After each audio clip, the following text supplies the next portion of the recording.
We pray for the safety and security of all those involved and for our military around the world. Lord, we also lift up the family of Steve Burns, the Fox Sports community, and the entire NASCAR community, and pray that you give them the peace that passes all understanding. Lord, we love you, and it's in your precious and holy righteous name we pray. Amen. Here to honor America, please welcome the 313th United States Army Band, joined by Marsha Brownlee, senior student at the Alabama Institute for Deaf and Blind, as they perform our national anthem.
Beautiful weather for a great scene.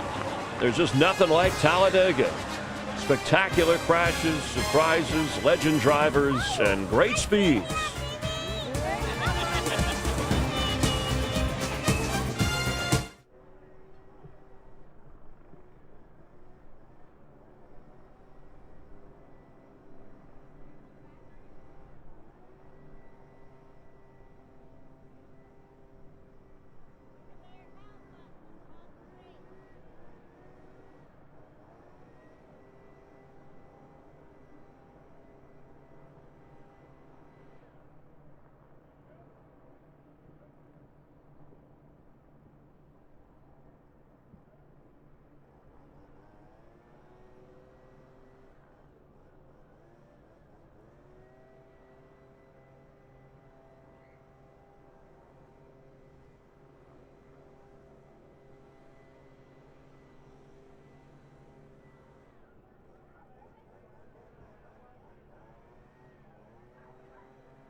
With our short track swing in the rearview mirror, we now head further south to Alabama, where Talladega Superspeedway awaits.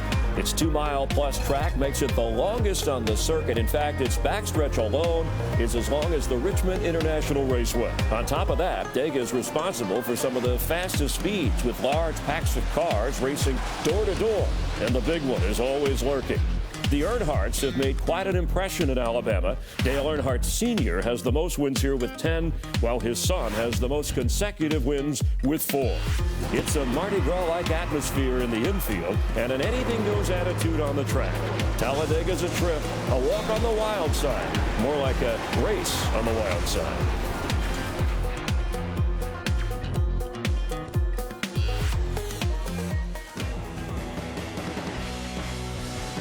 Kurt Busch, the latest to 5 victory lanes. So that means 7 lucky and talented drivers have all but locked up spots in the chase. 9 openings remain for someone to win and get into NASCAR's version of the playoffs. You can chase what matters. And there's your favorite for today's race. Dale Earnhardt Jr. at 7-1. Jeff Gordon, Jimmy Johnson, Kevin Harvick also on the board. Kurt Busch, who has never won here, at 12-1, although he won last week. And you see Brad Keselowski, who has 3 wins at 12-1. Let's head back trackside. Race fans, it's time for those most famous words in motorsports. Here to give the command, please welcome biomedical equipment tech at Maxwell Air Force Base, Senior Airman James A. Sotilli. Drivers, start your engines.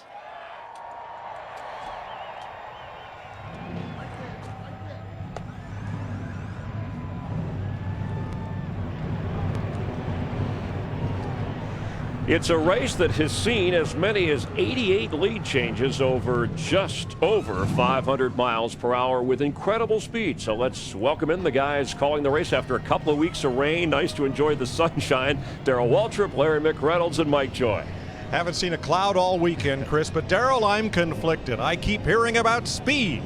I keep hearing about danger. Cars racing 3 wide. Cars riding on their roof. My goodness, this place is full of conflicts. Well, that's why, and it's not that we make that up.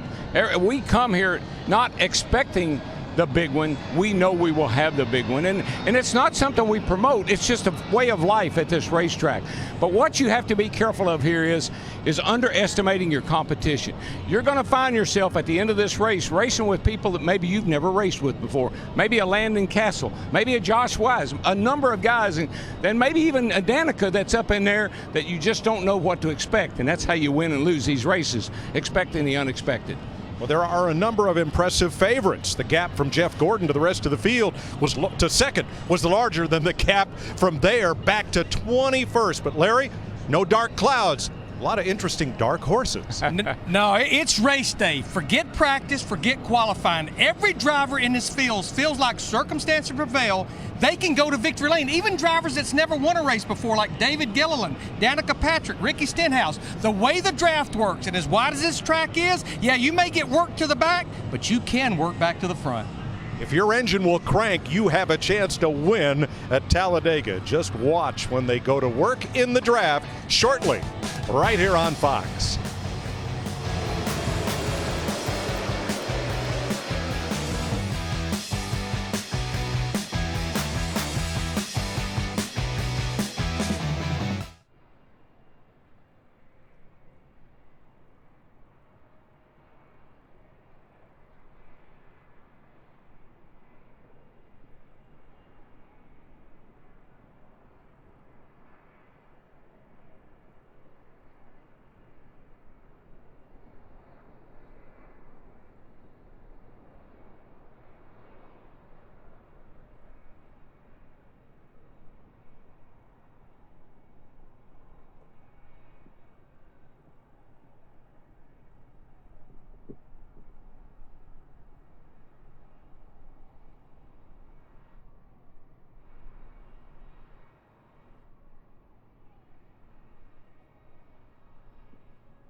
Hi, I'm Rhett Rayburn, Southeast Regional Vice President for Geico Insurance.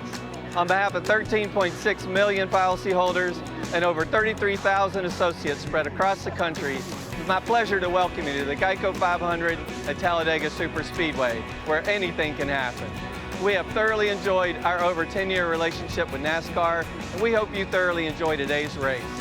So sit back, relax, and let's go racing. I know there's a brighter side where the dreamers live and the nightmares die. We won't know the difference if we make it out alive. Ray boys cheer.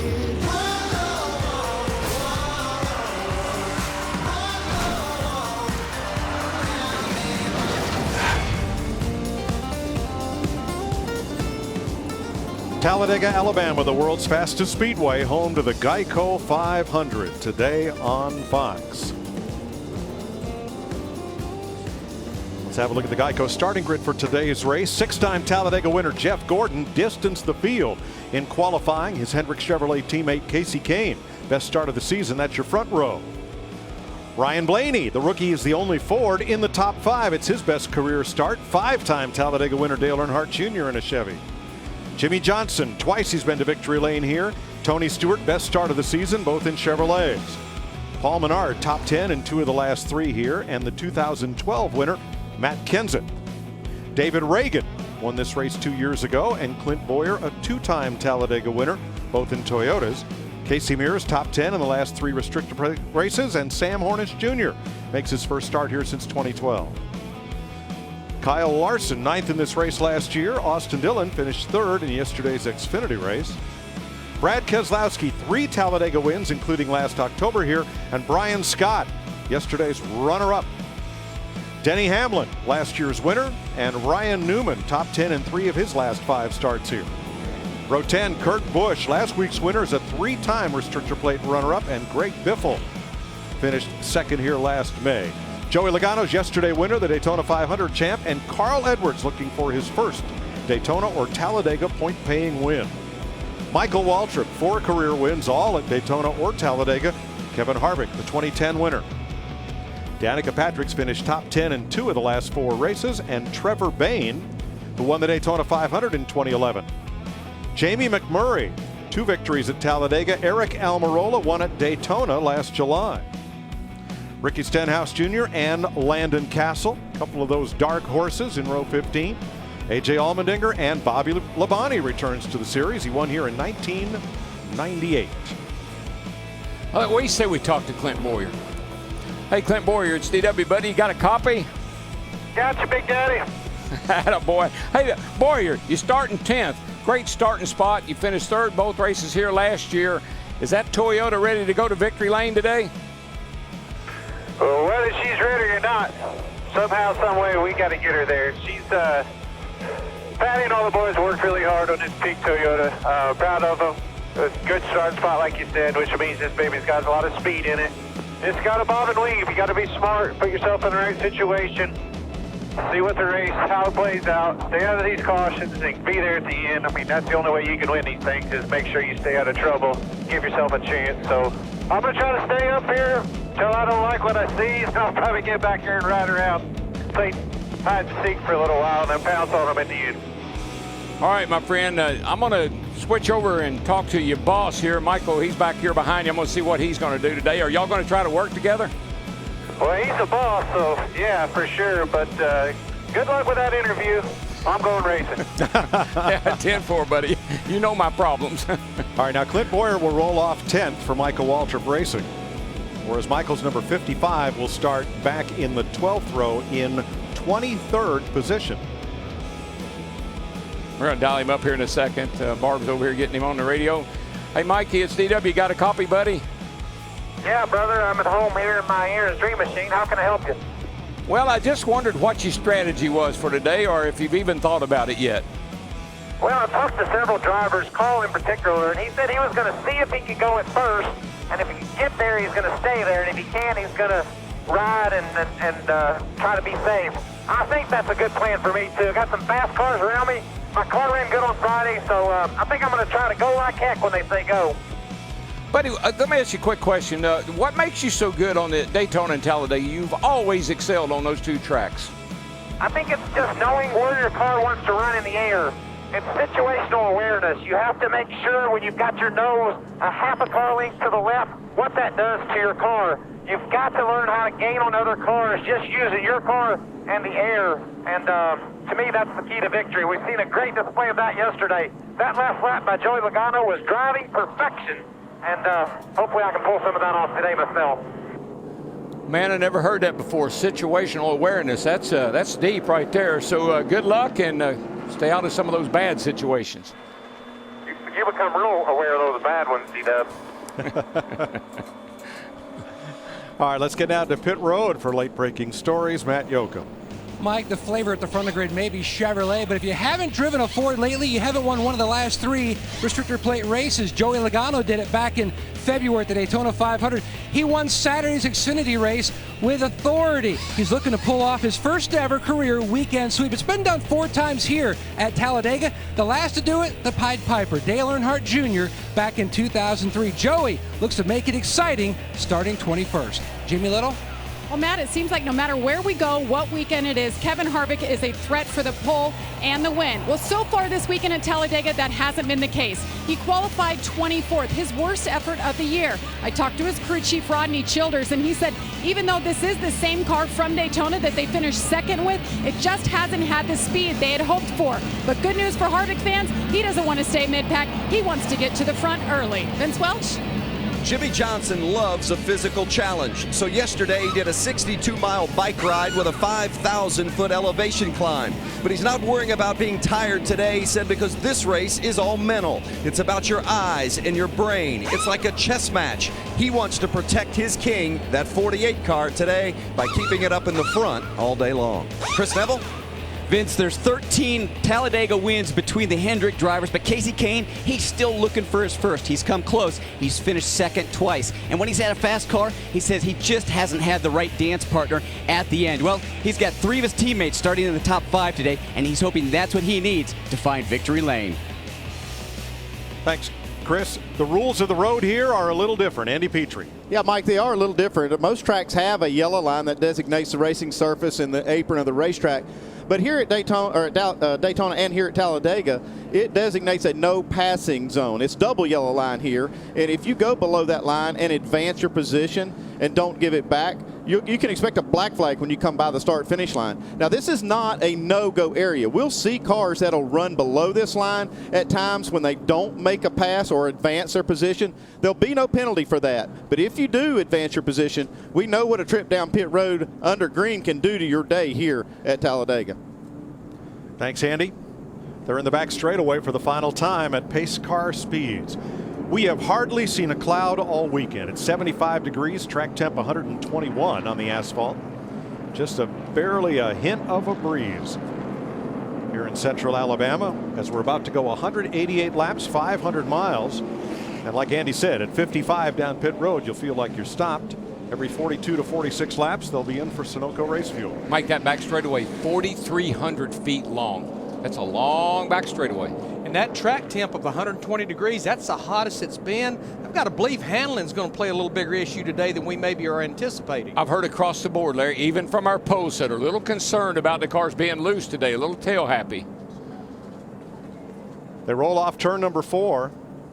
The tunnel to the infield is there. And they come to the tri-oval, which Darrell talked about during the pre-race. The other reason that Bill France Sr. moved the start-finish line, these are the most saleable seats in the place with a great view of pit road. But when you put the start-finish line down here, it makes this some pretty prime real estate too for ticket buying race fans. I think he said, how can I aggravate those drivers just a little bit more? A lot of lead changes between right here and the finish line on the final lap. A lot of races have been won and lost from where the cars are now to where the start-finish line is.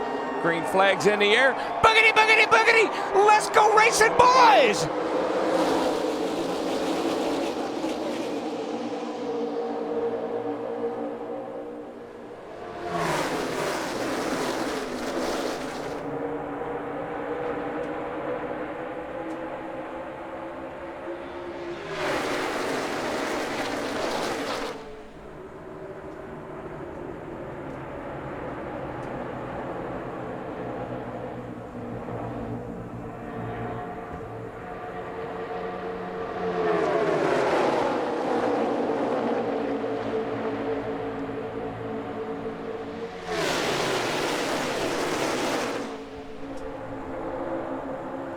Pole sitter Jeff Gordon elected the inside for this start. And right against that yellow line is where he maintains his lead. Rookie Ryan Blaney in the Ford is second. Casey Kane trying to bring Dale Earnhardt Jr. and Tony Stewart up the outside. You know, the favorite won the Kentucky Derby, the favorite won the fight last night. I got to believe the favorite, that 24 car, has a pretty darn good shot at winning this race today. Unlike the Xfinity Series race yesterday, no rules about bumping or pushing in the Sprint Cup Series. You got to be a little careful, though, but there's no rules against it. Gordon moves up to pick up his teammate, Casey Kane in the 5, then Dale Earnhardt Jr. in the 88, and now drops back down to cover the spot as Blaney advances in that red and white number 21. Well, you see the 4 Hendrick cars there, the 24, the 48, the 5, and the 88 with that 21 with Ryan Blaney right in the middle of those guys. And remember, that's the car that took Trevor Bayne to victory in the Daytona 500 a couple of years ago. Bayne is in that third lane, way on the outside, and the number 6 for Roush Fenway Racing, trying to make something happen in the third lane to the outside. He has about 7 or 8 drivers behind him, but it just looks like right now that inside line that Jeff Gordon and the 24 is pulling, they keep kind of inching away, although Casey Kane in the 5's trying to bring that group up. Yeah, it's interesting, Larry. I talked to Dale Jr. about this in our interview we did yesterday, how much harder it is to side draft with this new car, with this particular car. You get up there, you get the side draft, but you can't blast past the guy like you have in the past. This track is 10 years newer than Daytona International Speedway. They banked it steeper, they made it longer, but most importantly, they made this track wider than Daytona. There's plenty of room to race here. Well, I hesitate to say this, but this place is a whole lot easier to run on and race on than Daytona is. Daytona very narrow, like you said. Here very wide, kind of like a 2-lane road at Daytona and an interstate here at Talladega. Riding with Kevin Harvick. Eric Almirola just ahead. Mike, you mentioned Trevor Bayne in that 21 car, and remember, he started all the way back in the 26th position. He's about to crack the top 10 after 3.5 laps. Larry, where do you think Jeff Gordon is headed here? I mean, he was up front, and now all of a sudden moved up, got passed by a bunch of cars. You think he's just trying some different lines? I don't know. I don't see him working his way to the back because there's no way to work to the back right now. No, it's funny, though, that I think he's actually experimenting just a little bit here right now, trying to see how far back he can go, or if he can go back a little ways and then pull himself back to the front. Not a bad thing to do early on when the cars are bunched up like this, because this is what we're going to see at the end of the day. So Gordon goes from the inside to the outside, and Dale Earnhardt Jr., the blue car, jumps right up in front of Gordon, leaving Tony Stewart out front against Casey Kane. Stewart in the 14, Kane in the 5, 2 Chevys against the Ford of Ryan Blaney. Vince Welch. Well, and Ryan Blaney, the second car in that bottom line. This is just his 6th Sprint Cup Series start. Their strategy, staying up front, trying to avoid getting shuffled out, but they said they really want to hug the bottom and stay in line, don't make any crazy moves, earn the respect of the veteran drivers, and by doing that, staying up front, they feel like at the end of the day, if they can do it, they might still have a shot. I just always believe at Daytona and Talladega, that yellow line is your best friend. If you get down there on that yellow line, no one can pass you on the inside. Now, the only friend he has possibly is that white car in the middle, Brad Keselowski. That's the only other Ford up at the front, the number 2. Well, yeah, but remember my favorite word when we come to Daytona and Talladega, coopetition. You'll work with anybody. I don't care if he's driving a Studebaker if he can push you to the front. I know what looks good right now. I know it's early, but how about Tony Stewart, that 14 car out front? He wants to stay out front. You look at his last 4 finishes at a restrictor plate race outside the top 30. Well, that 24 is doing exactly what I thought he could do. He went back, picked up some help, and now he's pushing himself to the outside. We're 3 wide here in the 1 and 2, and Jeff Gordon up on the outside is pulling he and the 3 car right along with him. That's Austin Dillon. Gordon was so strong in qualifying. He had 3/10 on the field, Darrell. Who wouldn't want to work with him? He's got the fastest car. Well, that statistic that you said at the opening there about him being 3/10 quicker than the second place car, and the second place car back to the 21st place car is not that close. Unbelievable. That's why I think that makes him the favorite. If you got to pick a favorite today, he's got the best horse. These cars 88, were... he's pulling off front like you did. Sounded at Long Island exit, sounded like Eddie DeHaan, Jeff Gordon's spotter. Said he was cooling off. Yep. Cooling off a little bit. Got these things taped up pretty tight. And like Larry mentioned, it's a lot harder today than what we have seen here. Get in a big draft of cars like this, those temps will shoot up in a hurry. Right now, we have 3 wide, about 8 rows deep. In fact, we have about 28, 29 drivers within a second of each other. And trust me, the turbulence in the pack, back in behind the cars here in the middle of this pack, 3 and 4 wide, the turbulence is shaking that car all over. The hood, the roof, the whole car is vibrating. Kevin Harvick back at 18th. Daytona 500 winner Joey Logano back at 26th. But all within 1 second of Tony Stewart, who leads this 9th lap at Talladega. Stewart started the season with a lot of optimism. Felt good about his race team and his car. Been a good bit of aggravation for Stewart since, but now he is the leader at Talladega. Probably got a new helmet this week too.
Tony Stewart has led 5 laps of the Geico 500. Side by side with Dale Earnhardt Jr., then Casey Kane, Jeff Gordon, Ryan Blaney. 4 Chevys and a Ford in the first 5 at the conclusion of 11 laps. Here are your Ford EcoBoost track facts. Ford Performance has won the last 3 restrictor plate races. That means Talladega and Daytona. And the last 2 have been won by Team Penske. Ford, go further. There's just so much pride that goes into the cars that you run at Daytona and Talladega. It's a team effort. From the body hanger to the engine man to the pit crew to the driver, everybody participates and can make a difference. Now you're riding with Dale Earnhardt Jr. in the 88. He hooked up with his Chevrolet teammates of Jeff Gordon and Jimmy Johnson, the 24 and the 48. They pushed him out front, and then he dove in front of Tony Stewart in the 14 car to take the lead. Hey, is that not ironic that Tony and Dale Jr. running together today. Yeah, because last week they wrecked together. Yeah. At Richmond. They were running into each other last week. Today they're helping each other, and that's kind of what I say about competition. You put last week behind you and work on today. Yeah, just under 235. Yeah, that debris is helping us out front, so we'll be good there. Here are a couple of drivers who have dropped positions since the start of the race. Don't think those are indicative of problems, maybe just strategy. Chris? Well, Clint Boyer starting 10th, but he was mad on the radio in the first couple laps. He said that Matt Kenseth pulled out. He was his drafting partner there early, and Boyer just lost the draft, so he slid to the back, and he's just hanging out back there right now. But he is saying after 13 laps, he's happy with his race car. Yeah, and you just can't get mad at a guy. You can't get mad at somebody if they pull you up there, and then they've got to make the best decision for them, not what's best for you. So you just have to deal with that all day long. Yeah, that list of drivers, the only one I was a little surprised, but I think a lot because of where he qualified, was Joey Logano, who started 21st at 22. He's one of those, you see him right there, that has dropped back in the yellow car. And I'm glad to know Boyer had a problem and fell back without intentionally doing it, because, you know, you heard what he said. I'm going to take this thing to the front and lead this thing. That was his plan when he started, but this thing is fluid, man. You got to be willing to make changes as you go along, adapt.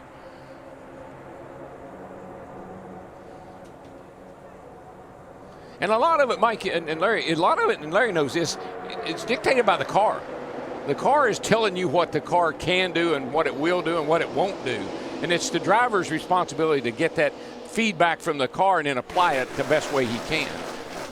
Now, Stewart's led the most laps, but he has now dropped back to 8th on the inside in the draft. Dale Earnhardt Jr. out front. Jamie?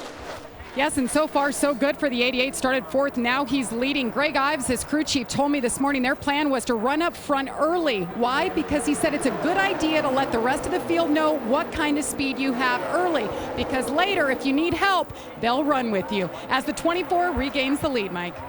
Jeff Gordon back out front. Dale Earnhardt Jr., Austin Dillon, and Brad Keselowski on the inside lane.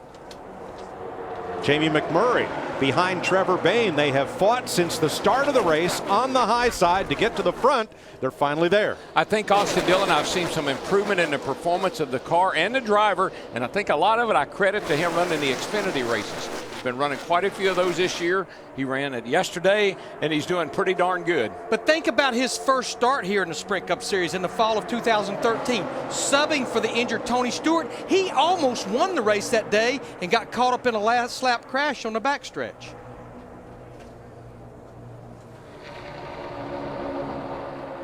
I think you see these guys kind of shove each other down the straightaway, but man, these cars are a little bit looser than these guys would like for them to be. You got to be careful pushing around on the car in front of you.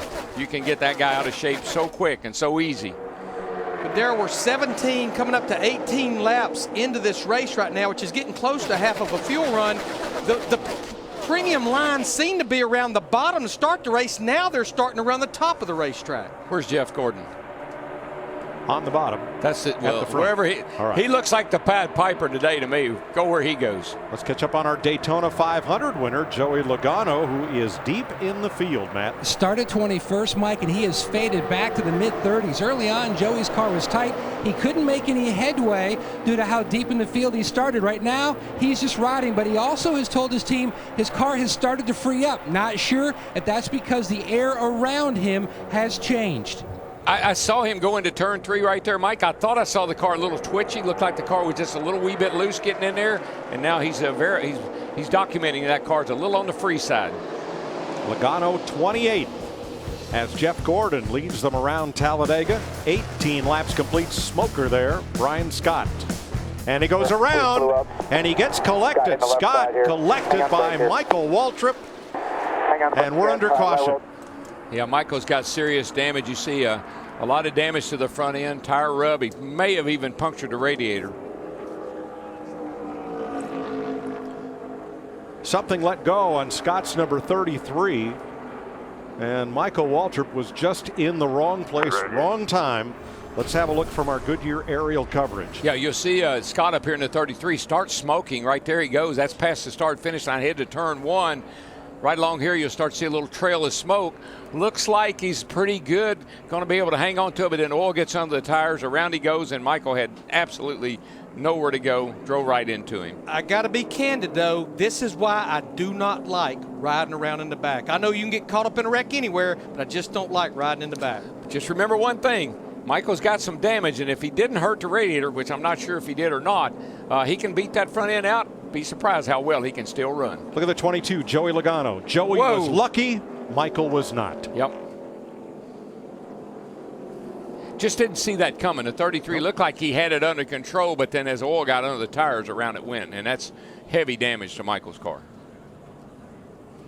Kept my car going straight. Just turned right in front of me. Yeah, Temple, I saw it.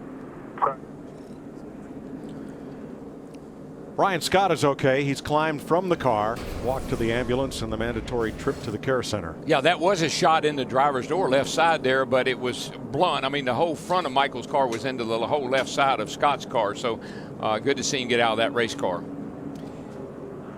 First caution of the day, lap 19. No lapped cars, so no free pass. And that's what's going to make pit road interesting, Mike, because we've run 20 laps. Every driver will be on pit road. I think we'll see strategy all over the place. It's going to be so congested, though, if you're changing just 2 tires, you'll be leaving your pit box before other drivers even get in. One thing I noticed, you notice these guys are all wearing the face mask. A lot of them are. This guy here isn't. But I saw a number of the teams have gone to the sock for all the pit crew members based on what happened at Richmond last week. Yeah, pit crew fire for Brendan Gaughan's team.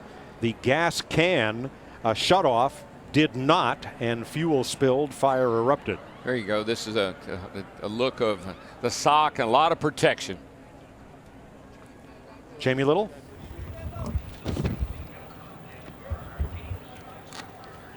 Well, we've talked about some safety initiatives. The 27 Paul Menard's team, they've elected to go to full face helmets all around the car. Every man over the wall, head socks, full face helmets. They're the only team I know of. You see them there on the wall. Meanwhile, they're making their way down pit road. We're going to watch Paul Menard, who's worked his way forward. Everybody ducks in together. They want to stay with their drafting partners. The 88 is in. Wants an air pressure adjustment.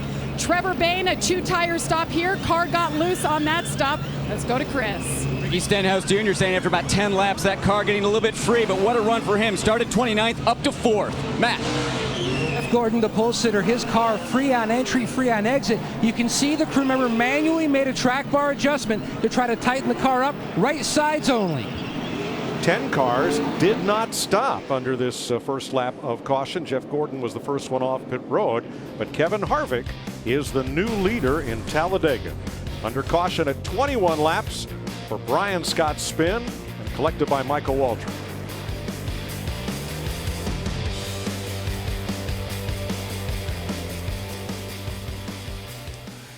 They'll be in if you want to ride at the back.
Geico 500 on Fox is sponsored by Geico. 15 minutes could save you 15% or more on car insurance.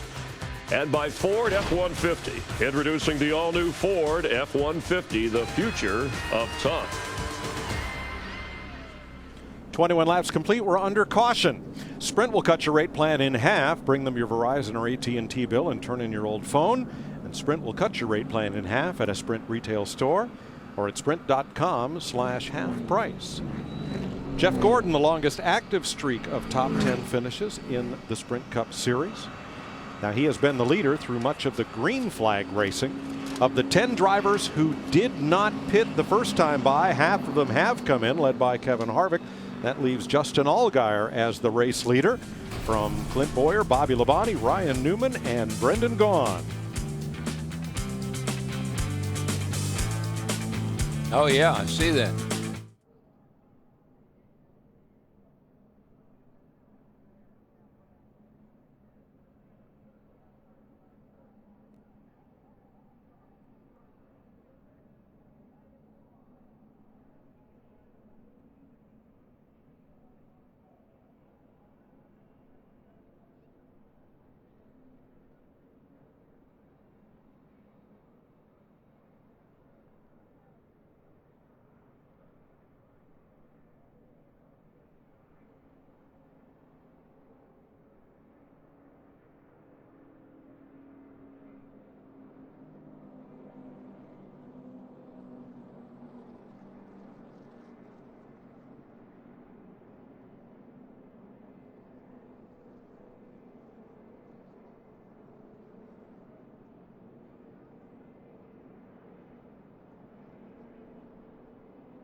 Still under caution as they clean up at Talladega, and now completing the round of pit stops that will cycle Jeff Gordon back to the lead when we go green. Clint Boyer is in, so is Ryan Newman. Bobby Labonte making pit stops. One to go. Keep an eye on Joey Logano as Brian Scott shows a lot of smoke. He's down to the inside. Michael Waltrip following what looks like a safe path. Logano just makes it through before Scott's car goes sideways in front of Michael Waltrip. You think Joey's just a little frustrated about where he's been running? We listened. So just stuck back here, and they're 3 wide, and there's nowhere to go, so I bail out. I mean, it took me 2 laps to get behind the car I was behind. There's nothing to gain, really, besides crashing. You're being smart, man. You're being smart. It's hard here on the start, see if we can get something. Little pep talk for Logano there. Now trouble on pit road at Ryan Newman's pit.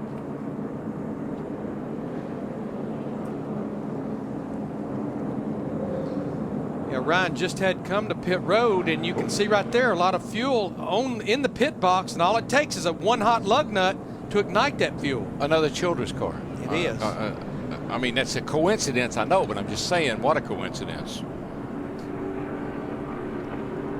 Now they're under caution, so they held Newman trying to get the fueling completed before he went back out. All right, let's go to the garage. Vince. You saw the accident involving Brian Scott and company earlier here at Talladega. Brian out of the infield care center, and okay, what happened there? Yeah, just unfortunately blew an engine, no warning. Temperatures were fine. Blew it into turn one, and I got to apologize to the other teams that we took out. Of course, the bad thing about Talladega is when something happens, other cars are all around you. Unfortunate, short into our day. You know, ECR engines and RCR, everybody at the shop does a great job, and I'm sure they'll bring it back and they'll diagnose it and they'll fix the problem, whatever it was. But their horsepower, our engines, everything's been great. On the Xfinity side, they ran flawlessly. I hate it for our partners. I hate it for Shore Lodge, Whitetail, Albertsons, everybody, to have a day ruined like that. Mike. Thanks, Vince. We'll hear from Michael Waltrip in a moment as we get ready for the restart. This time, Jeff Gordon elects the outside against Dale Earnhardt Jr. Carl Edwards has brought his Toyota up to third opposite Jimmy Johnson. Paul Menard, Trevor Bayne, Ryan Blaney, David Reagan, Brad Keselowski, Ricky Stenhouse, your top 10. Jeff Gordon in that 24 getting a real nice push from Jimmy Johnson in the 48, his teammate. Well, while Jeff Gordon's leading this race, I want to say happy birthday to Uncle Tucker, Uncle Bobby Tucker. He's a Rick Hendrick's 94-year-old uncle, and he's a big 24 fan, and he's been watching racing, NASCAR racing ever since it started. Big fan.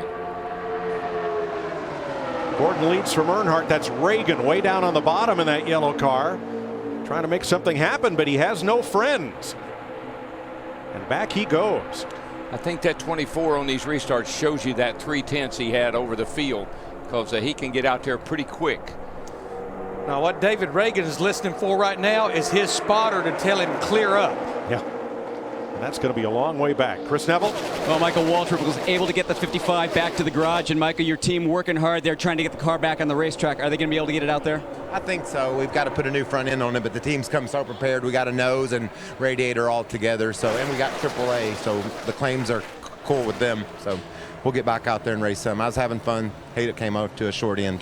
Yeah, lots of saws down here, but it looks like they're getting ready to put a new nose on the car. Yeah, and Brian Scott yesterday, he came off turn 4 on the last lap of the Xfinity race running 6th, finished 2nd in the race yesterday. So had a great run yesterday, ended short today.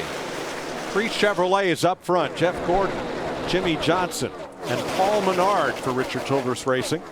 Then the Ford of Ryan Blaney, Ricky Stenhouse and Trevor Bayne trying to bring their Fords, the 17 and the 6, up to the front, as now they're hooked up and working with Blaney. One car that continues to run up front is that one you see on the right of your screen right there. Ryan Blaney is doing a great job of keeping that 21 up there in contention.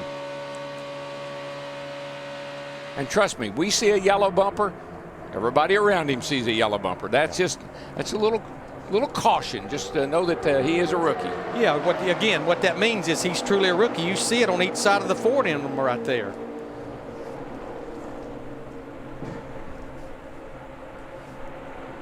You know, Ryan did start the Talladega race here last fall and actually finished 22nd after qualifying 4th for that race. Jamie McMurray working with his teammate at Ganassi Racing, Kyle Larson in the 42. Larson, and they're going moving somewhere. You see those cars, though, just that little, you see how they bobble around? You feel that in the car, but you don't react to that in the car, because that's just the turbulence and the air and the car going around here at 200 miles an hour. They nibble. They go down the back straightaway 3 wide like that. They're just kind of nibbling. They go over backs and forth, move around quite a bit. By the way, David Reagan found a place in line. 30th. It took him a while, but he finally got cleared up. Reagan behind Kevin Harvick. And looking at David Reagan, it was announced this week that starting at Kansas, he will be in that 55 car for Michael Waltrip Racing for the remainder of 2015. That's right. Joe Gibbs Racing is going to promote Eric Jones to the number 18.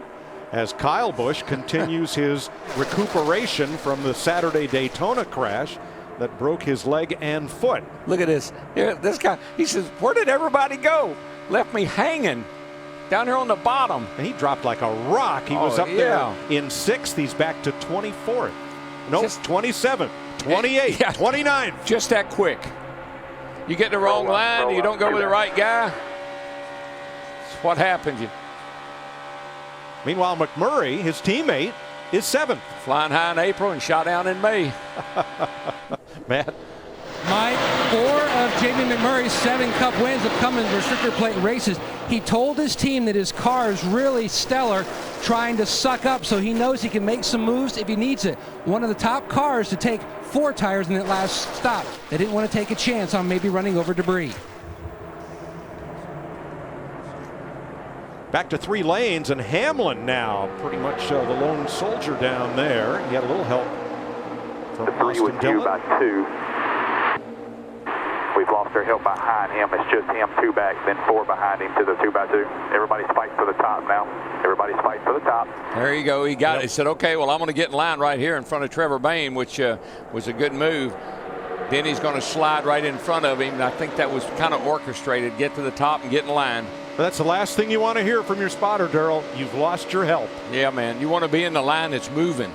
And the spotter is so critical. He can help you so much here. When he sees something that you don't see and he gives you that information, then you can react to it, and that can save you sometime from losing a bunch of spots or even getting in a wreck.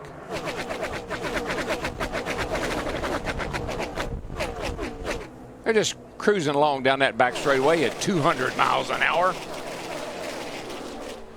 Now, since the restart, Joey Logano talked about changing his strategy. Perhaps he's done just that, trying to make something happen. He is now up to 16th place. He's gained 11 since the restart. Martin Truex up 10. Well, he was a quick study. He saw what happened to Michael Waltrip riding around back there in the back, and it's like, you know, I'm going to try to see if I can get this thing up to the front. Looks like we may have the old conveyor belt here, Larry. Now, we saw a bit of a fire in Ryan Newman's pit as they exchanged gas cans on that stop. Chris can give us an update. Yeah, Mike, just checked in with Ryan Newman's team, and everything okay down there. The gas man, Cruz Gonzalez, he's okay. He was not burnt in that fire. However, they only got 1 can of fuel in the car. It looked like when they were trying to get that second can in, that's when things ignited, so they had to back away, and Ryan Newman went out. So that car not full of fuel. You could see, Mike, as soon as he hit a lug nut, those lug nuts are hot. They hit the ground, they spark. Fuel on the ground, you get a little fire like that. The fuel cans use a dry brake coupling to the car to minimize fuel spillage. Sometimes there is a bit. But I think also when there's a situation like we had last week with a Childress car and team, you have a Childress car and team today, they might want to start looking at their equipment, seeing if there's something wrong with their equipment. So there's a look at how dangerous pit road can be.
Geico 500 on Fox is sponsored by Bud Light, the perfect beer for whatever happens. By Pizza Hut, experience the flavor of now at Pizza Hut. And by Toyota, let's go places. 36 laps complete. We're under green. Here's a look at the Coca-Cola racing family. Coca-Cola, official soft drink of NASCAR. Here's how they're performing today. Austin Dillon in 12th, Joey Logano 15th. Denny Hamlin and Tony Stewart trying to get something going on the inside of the racetrack there. Trying to move that bottom line along. Yep, the shift of power. Got a little shift of power. There's Jamie McMurray leading the low line, expressing a little concern about whether they could pull to the front from there. I'm intentionally keeping a gap, but it's way easier to have a car link between you. Kind of hoping it would entice people to pull to the bottom so we could race a little. Yeah, on the no takers right now, the only two that are even attempted are the 11 and the 14, and making no gains. Nobody's going with them. So McMurray made something happen, and he got double file, brought a big pack with him, and then went back to the high side. Yeah, Dale Jr. got stuck in that middle lane, and man, again, as we say, he felt like a rock. He went all the way, I don't know, back to about 20th place, looks like.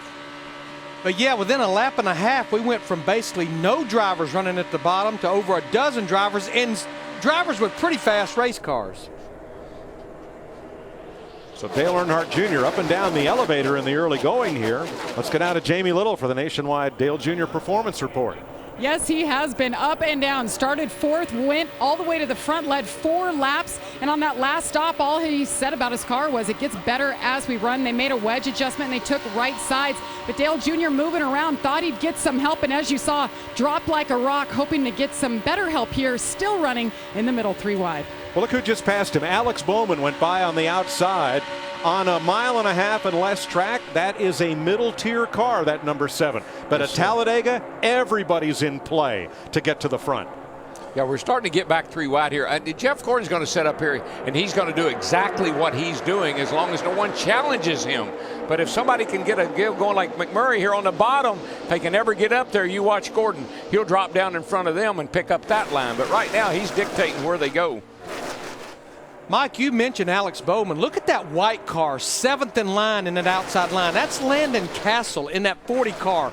But Landon last year finished 11th a year ago, and he finished 4th in the October race. Back to what we talked about at the top of the show. Every driver in this field feels like the way this race works, that you've got a shot.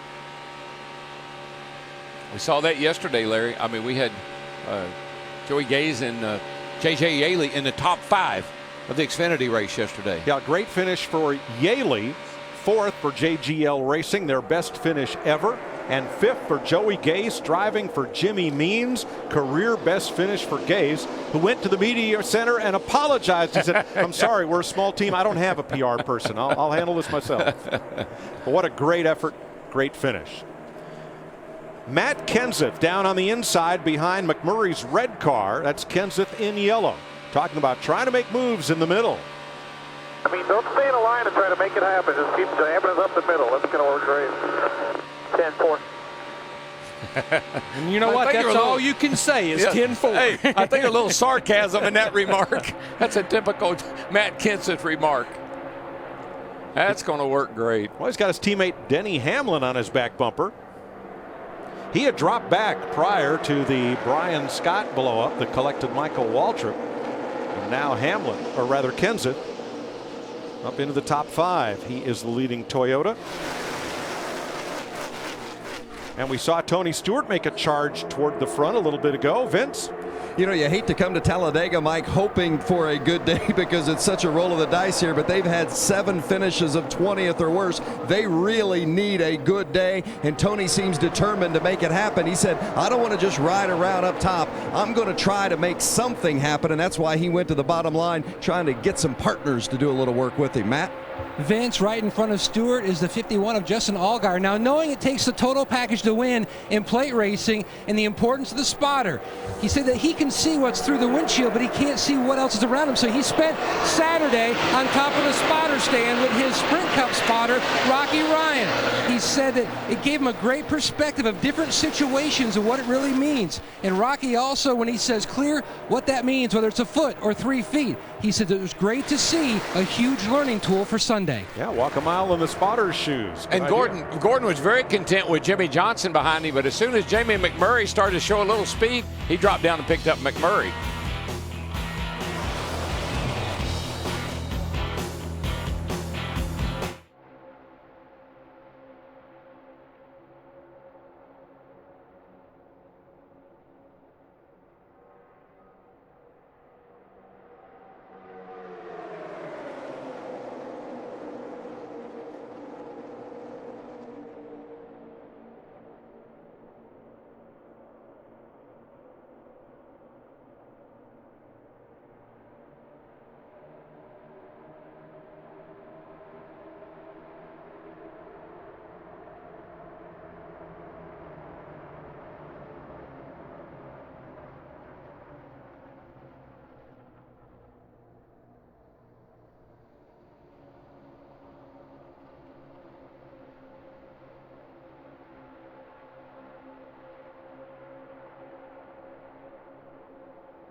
See why one of the most revered names in NASCAR? Trust the most winning name in NASCAR at Chevy.com/Dale Jr. Jeff Gordon leads lap 46 at Talladega. The last time he led this many laps here was spring 2007, when Jeff led 71 laps, winning from the pole, which is where he started today. You know, Jeff has had trouble back straightaway, guys. Car around. Trevor Bayne. A number of cars and involved. more. Logano is in it. Crashing all. Oh, man.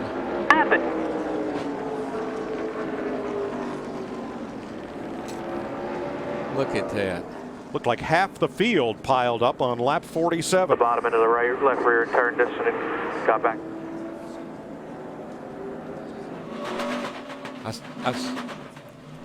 I saw Menard coming off of turn 2 over there, and he was flying. He had a big run. My feelings are hurt. We have a fast race car. Sorry, guys. I don't know if the 27. That was Trevor Bayne talking. Paul Menard in the 27 had a big run on the number 6 of Trevor Bayne. Oh, man, there's the 18 car of Reagan. There's the 5 car of Kane. But watch this 27 car back here. Watch him. Got a heck of a run. Coming.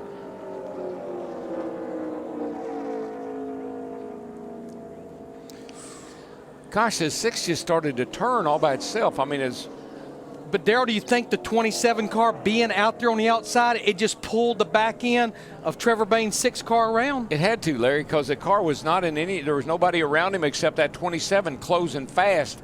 The air off the 27 obviously affected the 6. See right here, he gets a big run coming. You got to, I think that's Tony Stewart down below him. He's got cars on both sides of him. And then Kurt Busch got into Bayne, and into the wall he went. Wow. And once Landon Castle gets sideways to the field, along with Kyle Larson and Greg Biffle, there's nowhere to go. No, and these guys have all told me that these cars in certain situations are really, really loose and hard to hang on to. And with that 41 down looking under the knee, underneath of the 6, Danica got a shot. A big pileup at Talladega will sort it all out for you when we come back.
A big pileup at Talladega. You're riding with Greg Biffle. Trevor Bayne into the outside wall. And a good bit of damage on Biffle's Ford. There's Kyle Larson Chevrolet. And another look at it. We'll ride with Kevin Harvick through this melee on the backstretch at Talladega.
Geico 500 on Fox is sponsored by Cialis. By AutoZone. For the parts, accessories, and advice you need, get in the zone, AutoZone. And by Sprint. Bring in your Verizon or AT&T bill and we'll cut your rate plan in half. Chris Myers back with you live here in Talladega. The red flag is out. Lap 47 of 188 scheduled at a good time to check the Budweiser race summary.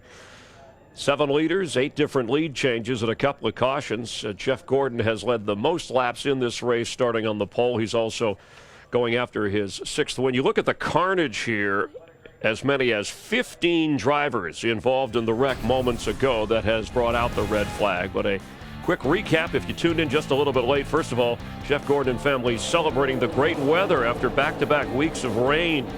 Hassling, the sun is shining, temperatures warm. Tony Stewart getting into the lead as well. He'd only led 8 laps the entire season. Dale Earnhardt Jr., who started up front, who's won this race 5 times, had fans on their feet. Lap 19, Brian Scott, the engine goes. Michael Waltrip, who's out there driving in the 55 with nowhere to go, but you saw Joey Logano just barely in the 22, the yellow car, miss.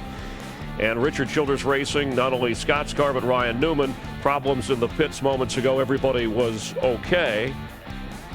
And moments ago on lap 47, this is why the red flag is out, and the early indications that all drivers are okay. That's Paul Menard in the 27. Trevor Bayne, who hits the wall, has just been released from the care center and is okay.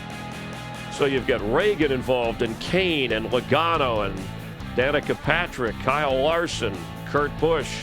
And there's Kane's car, who had been the best finishing restrictor plate Hendrick Chevrolet prior to this race. Joey Logano, Greg Biffle, and you see the names again. The drivers appear to be all okay at the moment as we're receiving word from the care center. Let's head back upstairs. Darrell Waltrip, Larry McReynolds, and Mike Joy.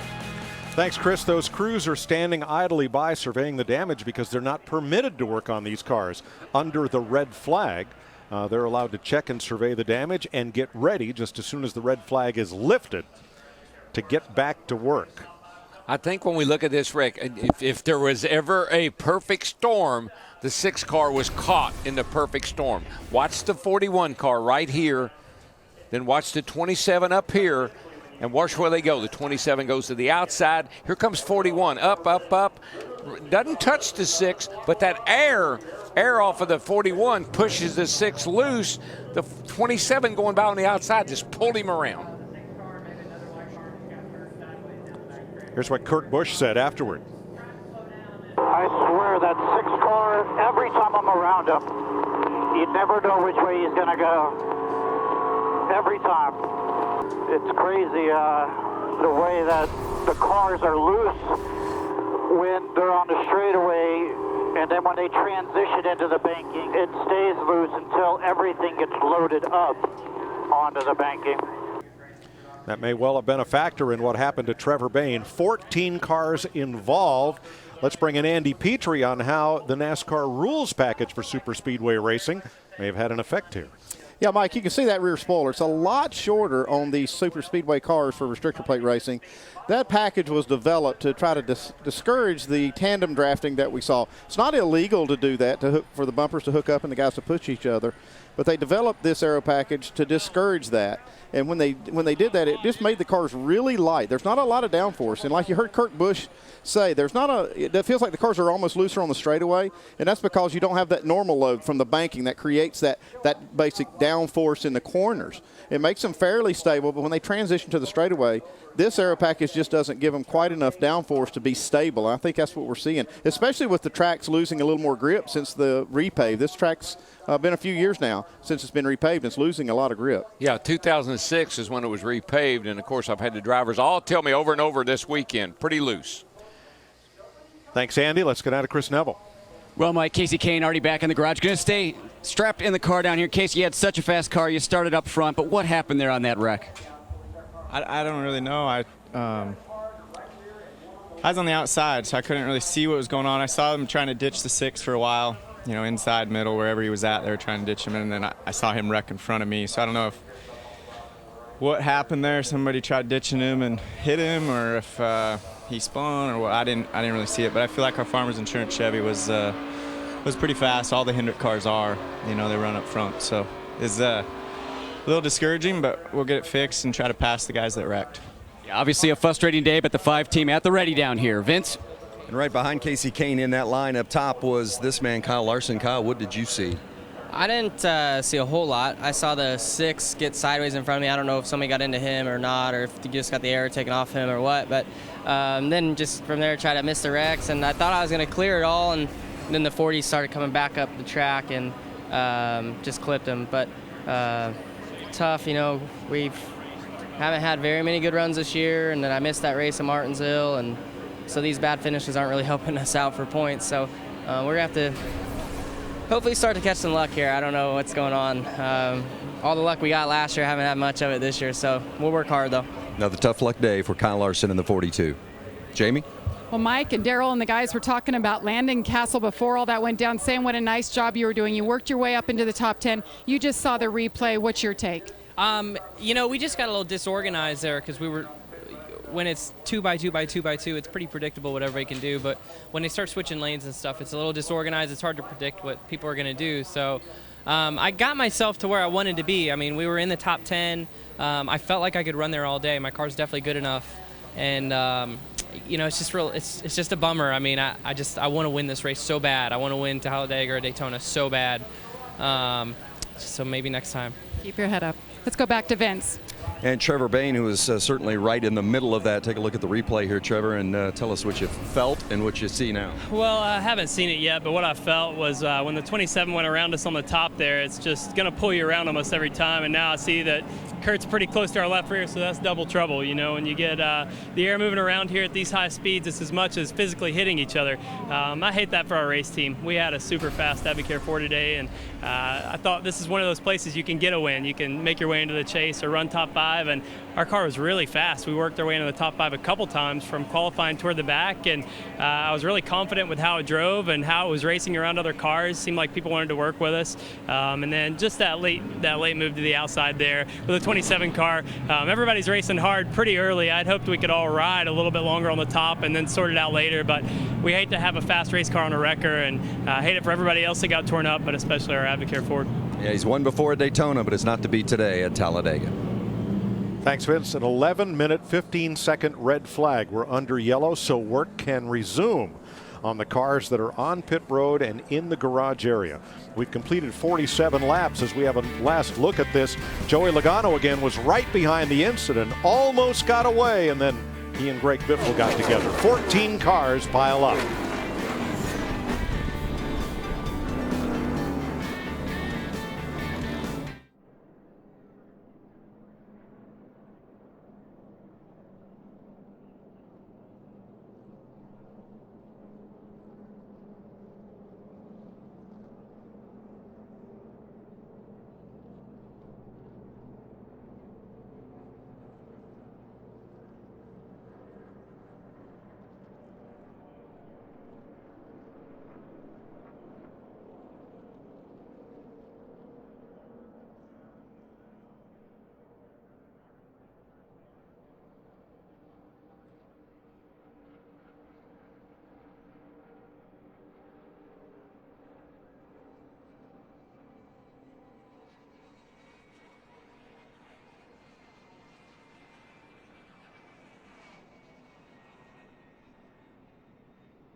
Geico 500 Hot Box is sponsored by Game of War.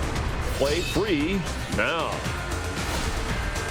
That last pileup felt like a game of war. 48 laps under caution. Pit road is open. Vince. And the 20 of Matt Kenseth pitting from third place says the front end is feeling too twitchy. They're going to make an air pressure adjustment. 4-tire change for the 20. Jamie? Dale Earnhardt Jr. so far so good, running fourth right now. A 4-tire stop. They'll fill him up with fuel. Let's go to Matt. Jamie McMurray, the one car on the left side of your screen, they're going to go 4 tires on this stop like they did their first stop. Meanwhile, Jeff Gordon, he took rights the first stop, 4 tires all the way around for the leader, the 24 Gordon. If your car's a little edgy, it's a little bit loose, you need to keep 4 tires on it. 2 tires right now would not be the way to go if your car's not handling very well. One big beneficiary of that caution was Ryan Newman. Remember the fuel fire, they only got 1 can of gas in that car. He was going to have to stop shortly had the race stayed green. Now, David Reagan, one of those cars involved in that accident, 14-car pileup. Here's Vince. Well, Mike, sometimes when you see it happening in front of you, you still can't avoid it. What was going on as you were trying to slow up in time, David? Yeah, I saw a couple of cars get crossed up, you know, maybe 10 car lengths in front of me, and I was slowed down pretty well, and I thought we were going to be in good shape and have the wreck missed. And someone, it looks like, got into the back of the 51 car. We were... man, I'd probably slow down 60, 70 miles an hour, and he just came across our nose and we hit the wall, and just in the middle of a mess. You know, that's unfortunate about racing here at Talladega. Sometimes you're just in the wrong place at the wrong time, and it's just one of those deals. We know that coming in to here, but it's part of Sprint Cup racing here at Talladega. But can't say enough about the M&M's folks and Pedigree and Interstate Batteries, everybody at Joe Gibbs Racing for giving me an opportunity to come over here. Certainly not the way we wanted this run to end. This has been a good track for me and the 18 team, and you know, hopefully Kyle's back soon and these guys can pick up and get some good runs later on in the year. But a little disappointing way to end our run. David Reagan in the 18, his last go in the Joe Gibbs car today here at Talladega. Thanks, Vince. You saw Kevin Harvick's car in repair and Joey Logano's. Jamie? What a day it's been for the 4 of Kevin Harvick. Early on, the car just not performing like he wanted. Loose in, loose out. They put a Packer in the left and the right rear. Restarted at the back, got up to 19th and was caught up there. Has a lot of front end damage. That's what you see them working on. He's been down pit road a couple of times, and you see they're 34th now. Matt? Jamie, the Daytona 500 winner, Joey Logano, has been on pit road twice. Repairs made both to the front and to the back of the 22 car. The most significant damage is the left rear corner where you refuel the race car. Fender brace is broken. It was popped out. They've used several screw guns trying to form the bumper cover back into that left rear quarter panel. He's going to be bringing the car back one more time to pit road for more repairs. Well, Trevor Bayne was in 8th place when all this started, when Paul Menard came up to pass him on the outside and Kurt Busch on the inside. So right smack in the middle of the pack. Alex Bowman under repair there. Aerial coverage provided by Goodyear. Everything they learn making tires for the grueling demands of NASCAR inspires what rolls into yours. Goodyear, official tire of NASCAR. Just to expand on what our rules analyst Andy Petrie was talking about, the rear spoiler here versus all the other tracks we go to, not only is it narrower on both sides, it's 1.5 inches shorter, and that just takes a lot of that downforce pressure that puts the back of that car down. Also, NASCAR mandates the rear spring package, which is fairly soft, 400 pounds. You heard Kurt Busch talking about the car being light on the straightaway because those springs, they get that rear spoiler out of the air, and that even takes more downforce away. Yeah, the cars are really hard to drive on the straightaway because they do unload going down the straightaway, and with not a lot of spoiler back there, it makes the back of the car real light. A lot of this package, Daytona and Talladega, was developed when these tracks had a lot of grip. As time has gone by, I don't like rule changes. I hate rule changes, but a little added spoiler certainly wouldn't hurt anything, and that's not a big change. You see Trevor Bayne's car back in the garage area. 6 of the 14 cars involved in this caution are in the garage right now. Now, you can be part of Fox Sports 1's telecast of 100K cameras at Talladega. Tag videos of you watching and reacting to the race with hashtag 100KCams or the hashtag NASCAR, and tune into Fox Sports 1 Thursday, May 14th, 9:30 p.m. Eastern. See if your footage made the cut and you are a Fox camera person.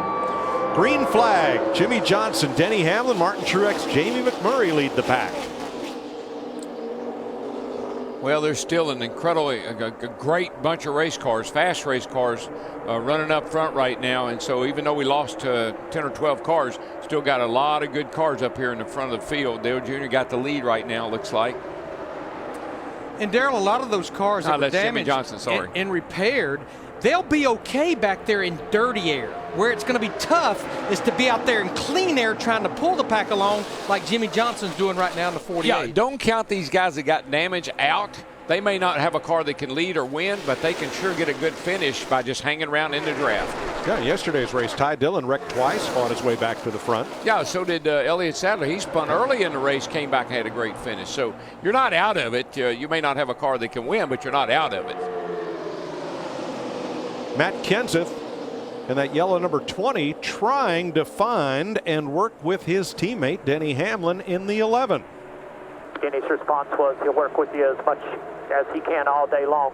He said for you to take care of yourself, but he's with you as much as he can help you. Cars seem pretty fast together, so I mean, if it works out, we'll try to find each other, obviously. If not, we just got to go where we can to stay in the front. Sounds like a plan. Yeah, and that's what you have to do. I mean, you'd like to help your teammate if you could, but you have to run your own race. And if it works out, you can help him. Larry, what do we say? You don't have to work for me, just don't work against me. And that's what you try to do with teammates. Now, their agenda is a little different than some of the drivers in this race who don't yet have a win this season. Vince?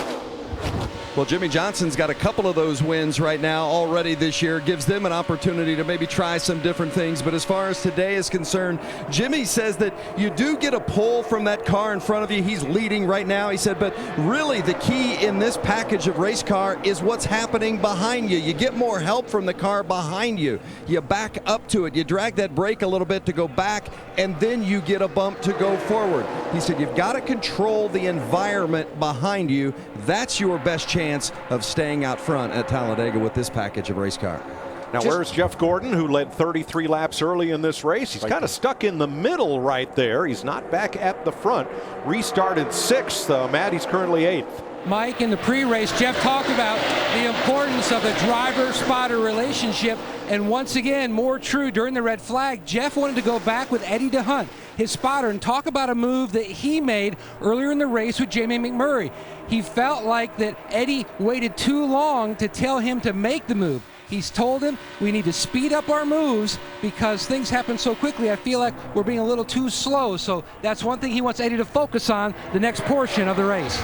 Just watch these cars right here, this whole pack of cars. And that's what that is. We got a caution right now, but there's a bubble of air, and that guy out front is being pushed by that bubble of air. Caution for debris. It's the 3rd caution flag of the day, lap 55. And there it is.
Welcome back to Talladega. A piece of metal repair patch there. And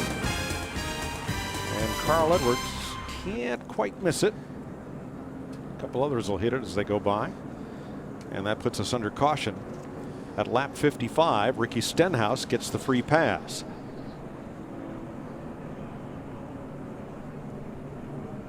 That could have come from Joey Logano's car. Well, they've been taping a lot of cautions on this car. I can tell you that. But for people like my wife Linda that struggles with parallel parking, Joey Logano did a perfect job of getting into parallel parking. He pulled up beside Justin Allgaier, and there's a 3-point parallel park right there on pit road. Perfect, right in his box. Jamie McMurray was one of the cars that ran over that debris, Matt. Mike, these race cars in plate racing, they're like a piece of work of art. So much goes into it for that speed, and McMurray very concerned about the left front corner of his one machine. On the back straightaway with the left front, get a good look at it. Yeah, it looked like he hit it with the splitter, and yeah, I don't you think want to keep that sealed to the racetrack. Hopefully that piece of metal didn't do any damage. Yeah, I don't think it did. It's a pretty light piece of sheet metal. I can't imagine it did any damage to his nose, and the way it's flying through the air, you know it doesn't weigh much. It's not very heavy. So we have 34 cars on the lead lap. Each week, look for the Race Day Advance Auto Parts Driver of the Race. And this week they caught up with Clint Boyer, and that happens on Race Day. So tune in each week on Fox Sports 1.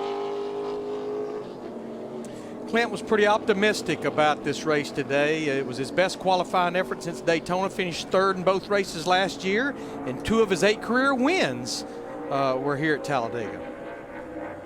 On the nose of that car, and Michael Waltrip's, a picture of our late colleague Steve Burns and his son Bryson on Tuesday in Charlotte. Very moving memorial service for Steve, who passed at age 56 from cancer.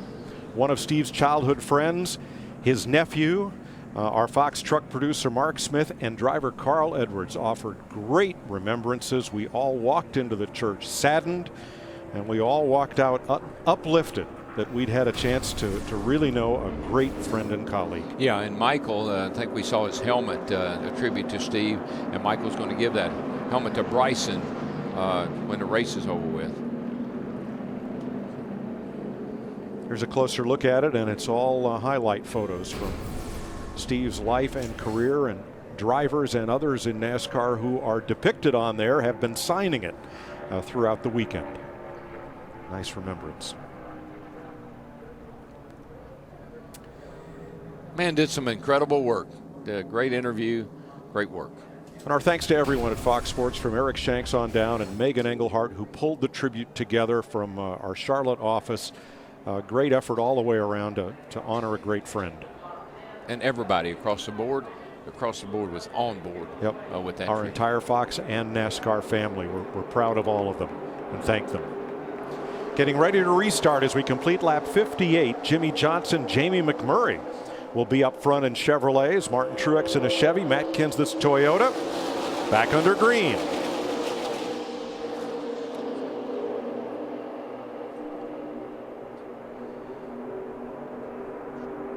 Kind of keeping an eye on Jeff Gordon. He's fallen back a little bit. He's in 7th place. That's not a bad spot, but I'm surprised to see him back there, because I thought that car pretty much could lead at will, and maybe he's just seeing how it handles in some of this traffic and dirty air. Yeah, 2 champions right together, Gordon and Tony Stewart there. See another driver that's kind of appeared right there inside the top 10. Danica Patrick in that 10 car sitting in 9th. And what a well of a job she did driving through, around, across. Did everything she could and got through that wreck while ago. In memory of Steve Burns, hold some good thoughts as we give you a Sunday Talladega Fox NASCAR. Crank it up.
7 up top.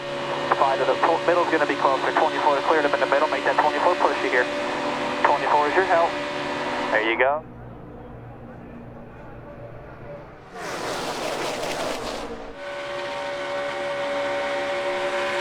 Top of 2 in the middle. Big top of 3 off the corner here.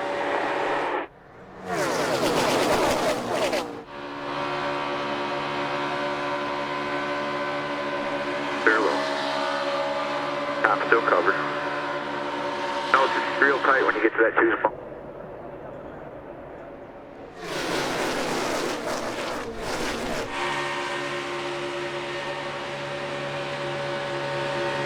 The 19's making it free wide with the 41. You got the 20 with you.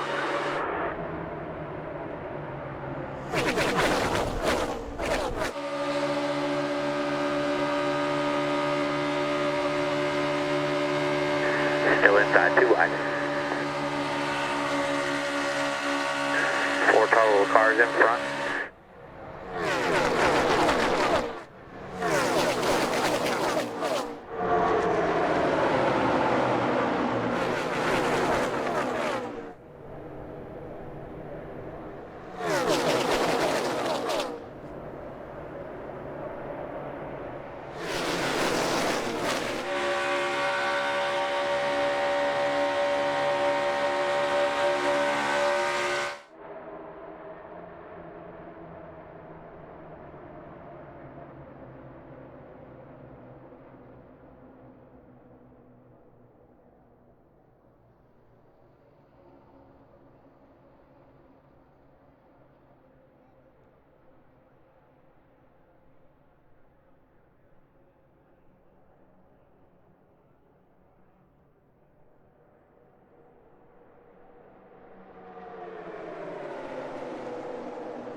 $65 laps complete. Jimmy Johnson leading. Sprint will cut your rate plan in half if you bring them your Verizon or AT&T bill and your old phone at a Sprint retail store or sprint.com/half price. Carl Edwards currently running third, has the fastest lap of the race. 4.8. Jimmy Johnson, Dale Earnhardt Jr., Carl Edwards, Brad Keselowski. Single file back through the first 9 positions. Yeah, there's a little bit of jockeying going on back here with the 14 to 24. They ran up to the front, fell back, and now they're trying to run back to the front. Sometime I know drivers just try that to see how long it takes to get back up there, planning on a late race move.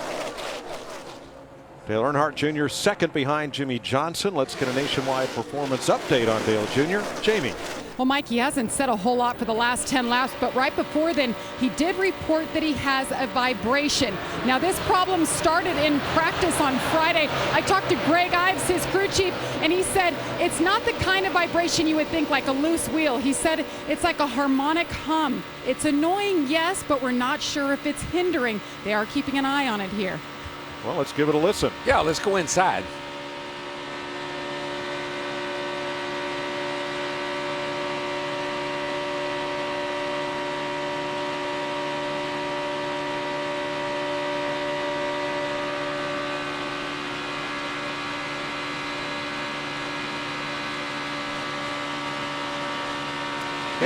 It's just hard to say right there. They do so many things to try to get as much drag out of the drivetrain as possible. I know in practice, you heard Jamie talk about it, he said he even put his hand up on the gear shift lever and he really couldn't feel it. It's almost like he's just feeling it through the seat of his pants. You know, something that used to drive me crazy was the way these tailpipes run in these cars and the headers and everything. There would be a vibration in the headers and the tailpipes that would kind of bother you, but you assumed or hoped it wasn't hurting anything. In their case, he's assuming and hoping it doesn't break the shifter again. That's probably what they're worried about. Leaders lapping past Joey Logano, who made a further pit stop for a tire change. Logano is the only car on track not on the lead lap, and he's now 4 laps down.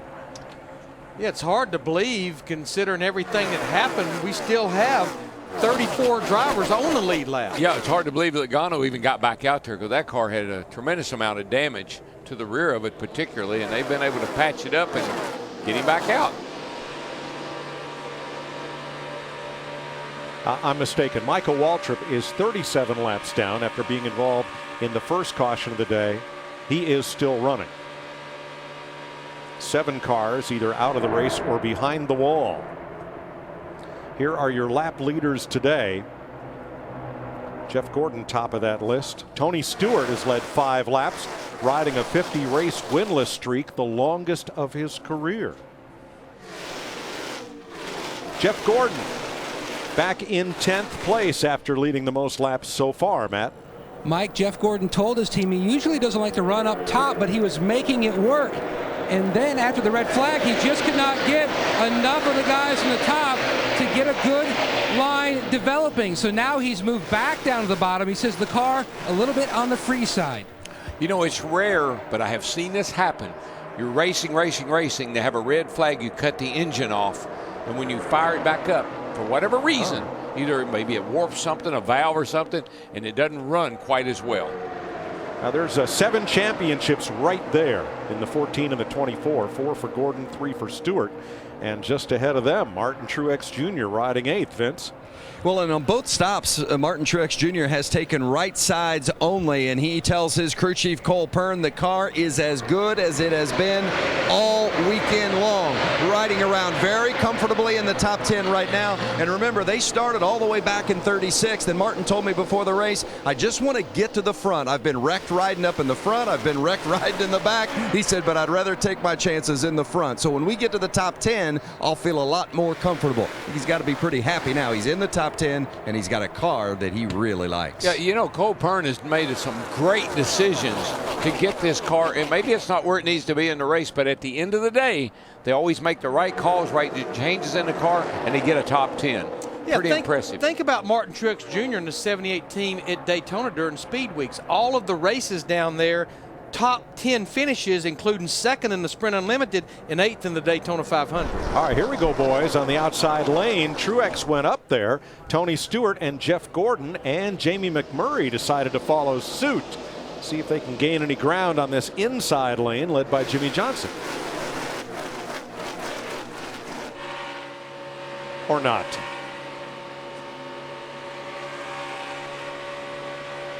And get out there. It takes a lot of nerve to stay out there because you know you're going to get, if you stay out there very long and it's not working, man, you're going to get sacked. And so as soon as you see a chance to get back down to the bottom, you probably got to get back down to the bottom. Which is exactly what Martin Truex Jr. in that 78 did right there. We've seen it time and time again. You can be running first 2 or 3, getting in the wrong lane, your lane doesn't go, and the first thing you know, you're running 15th, 20th. And you do not want to be back in 15th or 20th if you can help it. This is driving these cars at Daytona and Talladega here. There's so much looking behind you. The mirrors in these cars are incredible. A lot of guys have 2 mirrors, one on the dash, one up above. They got the side mirrors. You've got your spotter. You got so much going on that you have to keep track of. Not really worrying about what's in front of you so much, is more what's behind you and what's coming. Now here's Eric Almirola. He was involved in the big pileup at lap 47, but he's right in the hunt there in 11th.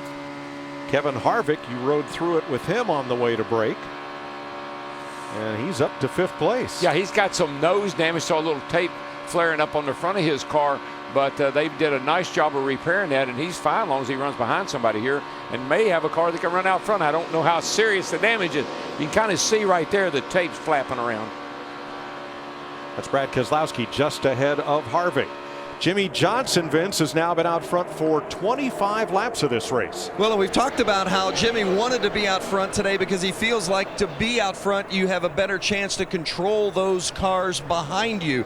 And this relates to what DW was talking about just a moment ago. Jimmy told me, he said, at Talladega, 90% of my driving is out the back of the car, only 10% out the front. And he thinks that's the difference between the veteran drivers and the young, inexperienced drivers at the plate races. The veterans know you got to drive out the back of the car. Jimmy Johnson, your leader, from Dale Earnhardt Jr., Carl Edwards, Brad Keselowski, and Kevin Harvick.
Geico 500 on Fox is sponsored by Geico. 15 minutes could save you 15% or more on car insurance. By Chevrolet, find new roads. And by Advance Auto Parts, the brand for guys who love getting under the hood. 77 complete. Jimmy Johnson, Dale Earnhardt Jr. leading in Chevrolets from Carl Edwards Toyota and Brad Keselowski's Ford. Then Kevin Harvick in a Chevy. And the 20 and 11, 6th and 7th, Matt Kenseth, Denny Hamlin having similar issues. Matt Kenseth describes his. That thing's getting that shake. It's pretty bad, Jay. I don't know what you see down there, but it's a pretty good one. And just tell me if you see anything that tells me I should have a problem or not, or else I'm not going to worry about it until we bid. Everything here looks great, man. Everything looks good. What he's saying, what do you see anything in there? And of course, Larry, you know this, the spikes. They can look at the spikes on the air gun and see if he hit 5 lug nuts or not. And that's what Matt is asking, is everything look okay in there? and if they tell him it isn't, he's going to ride it to the pit stop. His teammate Denny Hamlin reporting a similar issue. Could be a tire out of balance. Who knows? Here are the Toyota top performers in the race at 79 laps, with Edwards third, Kenseth and Hamlin 6th and 7th, and Clint Boyer 16th. Yeah, we just completed lap 79, and with a Sunoco fuel run being about 42 to 46 laps, somewhere between probably lap 90 and 95 is when we'll start to see the cycle of a gaggle of green flag pit stops. And I hope these guys are a little bit better organized getting on pit road than what we saw yesterday.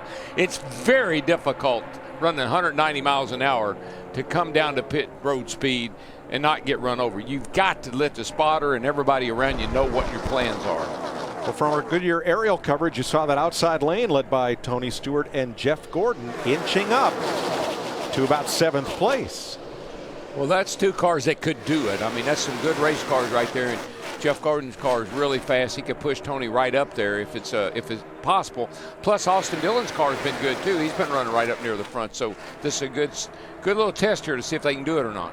Casey Mears right with them. Danica Patrick a little further back. There's Mears right behind Austin Dillon.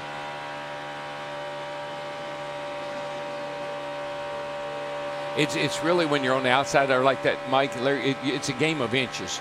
You just keep inching up. You don't just drive up there. It's a little bit here and a little bit there. Side draft a little bit, get a little help. You might be able to make it. Sam Hornish is forward right behind Mears as they move past Martin Truex. And right behind Hornish, here up the middle comes Clint Boyer. Chris? Well, and Clint Boyer, he's been making a pretty good run up to the 15th there. Earlier on, he was back in the mid-30s or so, and he just faded back there early because lost some track position when he got pushed out of line. But since, he's been just riding, taking his time, saying that car working very well in the draft. So the team just telling him, be patient, slowly work your way to the front. And the thing that aggravates you as a driver, you help Clint Boyer, you help somebody get up through there, and as soon as he gets a chance, he'll pull down and leave you. And it's not, you can't let that bother you, but because you almost know that's going to happen, but that's what happens, and you get real aggravated about it. Danica Patrick also had a little damage in that lap 47 pileup that involved 14 cars, only 5 of whom are still off the racetrack. Casey Kane, the latest to return, 29 laps down. Kevin Harvick was another of those. Jamie, it doesn't look good on the nose of Harvick's car, but it's sure fast. She's not pretty, that is for sure. He was caught up in the big one, and he came down pit road not once but twice to fix that damage. I just talked to the team, and they said thankfully it was all cosmetic. So since that big one that we've had today, he's gained 28 positions. So it's a little bit late, but they're back on plan, and he's moving forward where they want to be. He's in the top 5. Let's drop all the way back to 25th. That's where you'll find Jamie McMurray and the number 1, Matt. Mike, back on lap 67, McMurray said the car was loose. A few moments ago, he said something is just not right. The car is really loose. I may have a tire going down because I'm losing a lot of speed. Pit me as soon as you can. Now, the 2 car, because they topped off, can go to lap 101.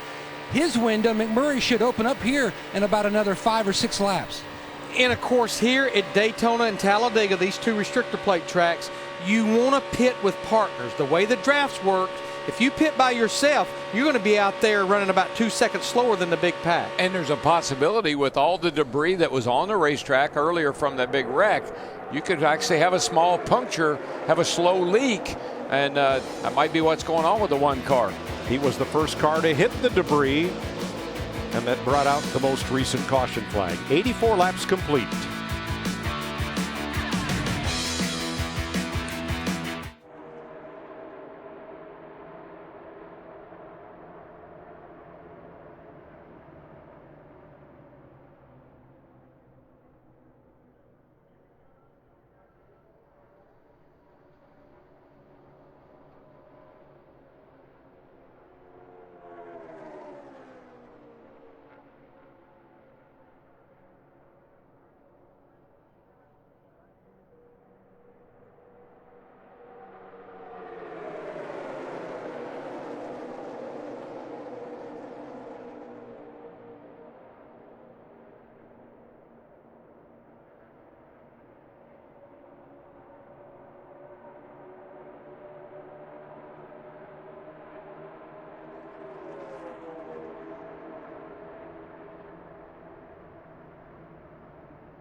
87 of 188 laps, and Jimmy Johnson, who's won this race twice and has won twice this year, is your leader in the Geico 500 from Talladega Superspeedway. And time for a KFC race break as we come to you under green and watching along with all of you. Kenny Wallace here. I'm Chris Myers. Nice to have you with us. Kenny, what has caught your attention about where we are at this point of the race? Everybody has a game plan when they drop the green flag. A big wreck takes the air out of everything. But one thing I've noticed, the titans of our sport, you see Jimmy Johnson, champion. You see Brad Keselowski.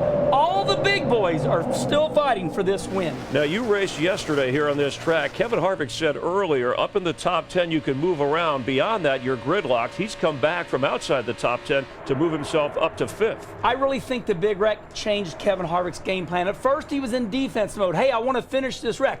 As you can see, the nose beat up on that race car. His game plan has totally changed. I'm going to the front. It's all out the window. Let's go. He's worked his way actually up into 3rd as we speak here, ahead of Carl Edwards, who is the only one of the drivers you've talked about, like Stewart, Harvick, Earnhardt Jr., Johnson, who has yet to win here at Talladega. You know, we all think Carl Edwards should be a champion, should have won something by now, but he's not a champion. He's desperate right now, in my opinion.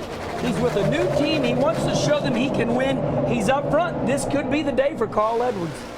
And also, drivers have talked about they want to stay up front to avoid the wreck. We've already seen a wreck involving 15 cars, including Kevin Harvick. But what if you don't have the car that can stay up front? What are your chances? If you don't have the car that can stay up front, I've always told my teammates and my crew chiefs in the end, count me down, 40 to go.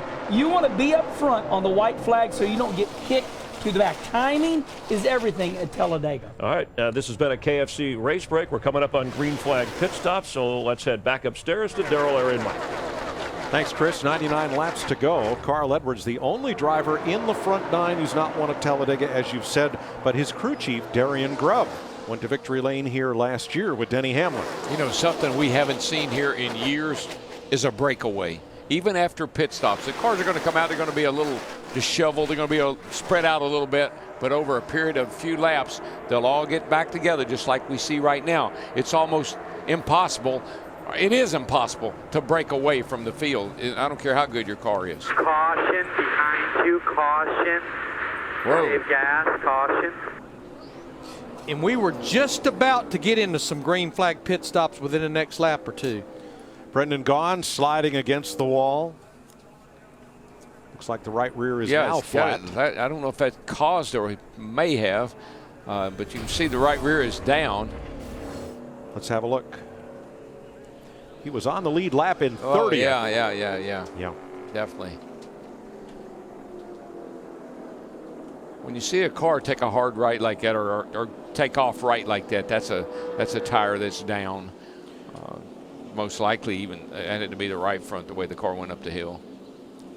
4th caution flag of the day brought out by Gaughan. We have 34 lead lap cars. Joey Logano is going to be the free pass car for about the next couple of hours here. He is 4 laps down. He'll go to 3 laps down with the free pass on this caution. The next car in line is Casey Kane, who is 30 laps down after crash damage. The other thing about this caution with all these drivers coming to pit road, it still is a 2-stop race from here to get to the end. But you just real quickly on Logano, you think about it, he's running 35th. He's going to be 3 laps down. He gets another one, he gets 2 laps. Pretty soon he'll be back in the race. Oh, he'll be back in it, sure. I mean, with the car that's pretty much destroyed. Like Brendan Gaughan's, which goes to the garage. Cars that are laps down, Logano -4, Kane -30, Michael Waltrip 37 back, Greg Biffle 42 back. But see, even with Logano, this is where the team and Logano and everybody says, don't give up. Just don't give up. Let's keep fighting. You never know what might happen. You know, we did a feature in pre-race on Bill Elliott coming from 2 laps down to win here at Talladega. and he did it under green. Yeah, he did it under green all by himself. Yeah, there was no free pass. Just I was fast in that car. race, and we counted him out. He's done. He's done for the day. All right, pit road's open. Here's Vince. Well, it's been a smooth afternoon for Jimmy Johnson. He's coming to pit road. He's got this very first pit box as you enter pit lane. Chad Knaus, the crew chief, likes to select this one. They're there frequently, and it's been a good afternoon for Jimmy. It's going to be a 4-tire change. Said the front end is a little bit snug, so they're going to make a slight chassis adjustment as well. He's led 42 laps so far today in that 48 car, Jimmy Johnson. Now the 14 of Tony Stewart pits from the top 5 as well. It's a little bit tight. An air pressure adjustment for the 14. Jamie? The 88 of Dale Earnhardt Jr. on the splitter, a little bit of 4-tire stop. The Ford, Kevin Harvick, wedge adjustment, 4 tires, Matt. Jeff Gordon had to hustle the car this last run. It was on the free side, but not as free as many others. They made a track bar adjustment like they did earlier in the race, which helped the car early in the run. 4 tires for the 24. There's your race off pit road. Jeff Gordon. You know what? There it is. Got that pit box work for him. First pit stall for Jeff Gordon, back to the front.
NASCAR at Fox is sponsored by Mad Max Fury Road. From Warner Brothers Pictures on May 15th, the future belongs to the man.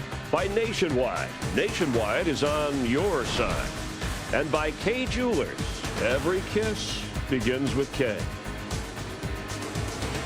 And time now for the Fox NASCAR mid-race report. We're going 500 miles live from Talladega, Alabama. Pole sitter Jeff Gordon led at the 100-mile mark. His teammate Jimmy Johnson led at the 200-mile mark and has led the most laps in the first half of this race. On lap 47, a 15-car wreck knocked out Trevor Bayne and Kyle Larson from the race. Darrell Waltrip, who are you watching?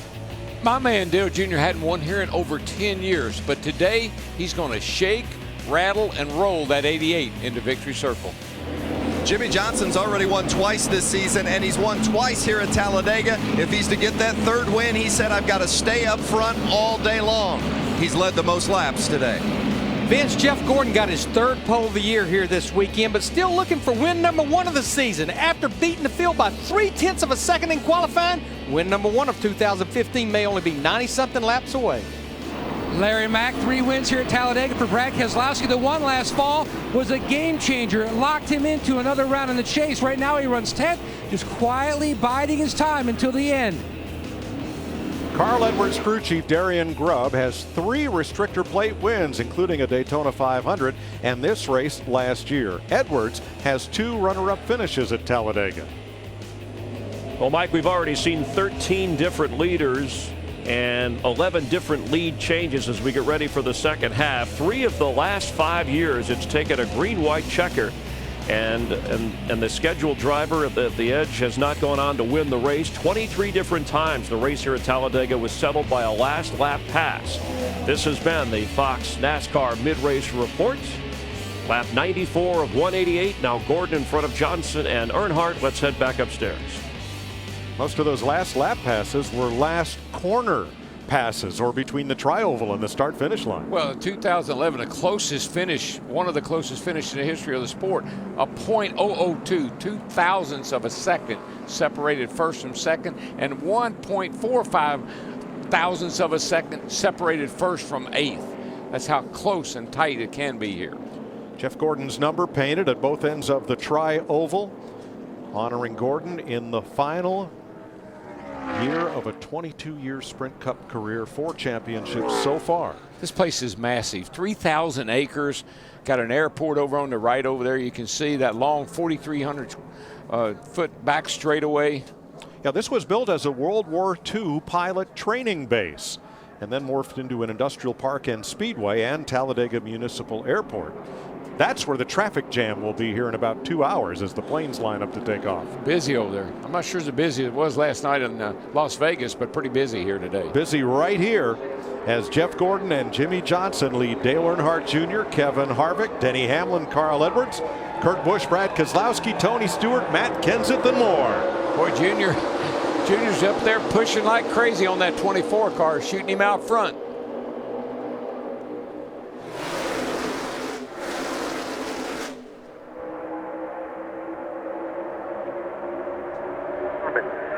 Here they come, watch me here. Top. All right, outside. My bad, we'll get back. Okay, all good.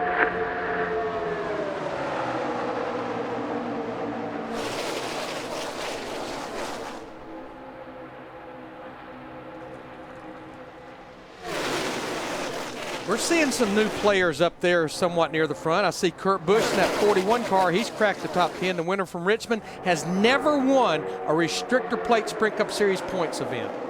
Been a good pusher, though. He's pushed a lot of guys to victory. Brian Newman pushed him to Daytona 500 victory, so he's a good restrictor plate racer, just doesn't have that W. What did his car owner tell him last week? Gene Haas, congratulations on your first win. Let's go get 4 or 5. There you go.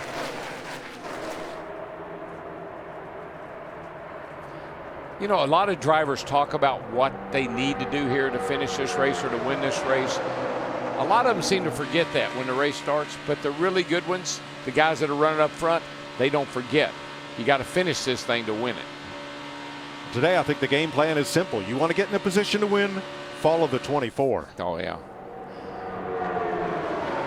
Yeah, when you have the field covered like he has had the whole weekend, you know that's the car that at some point that's the car you got to beat.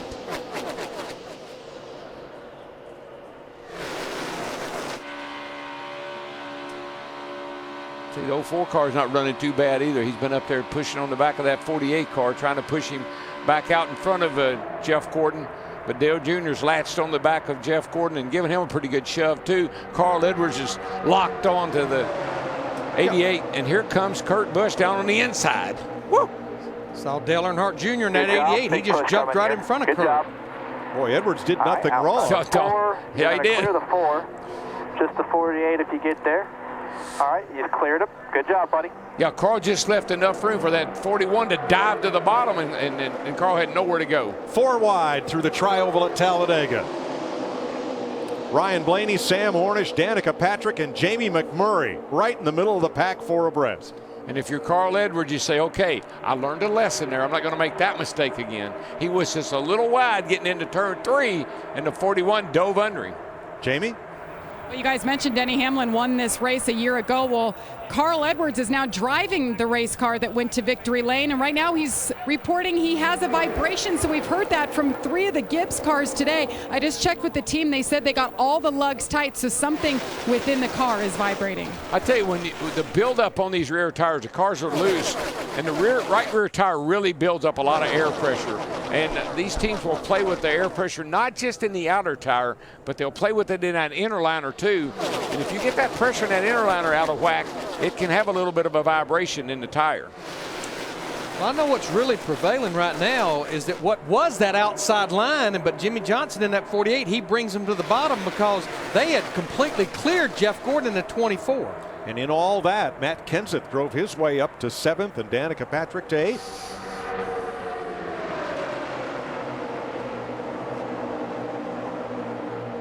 Patrick with McMurray and Almirola in tow. I think Danica's got a decent race car. She hadn't really been up near the front a lot, but it looks like when she gets up there, she can stay, although McMurray just shot by her. Wow.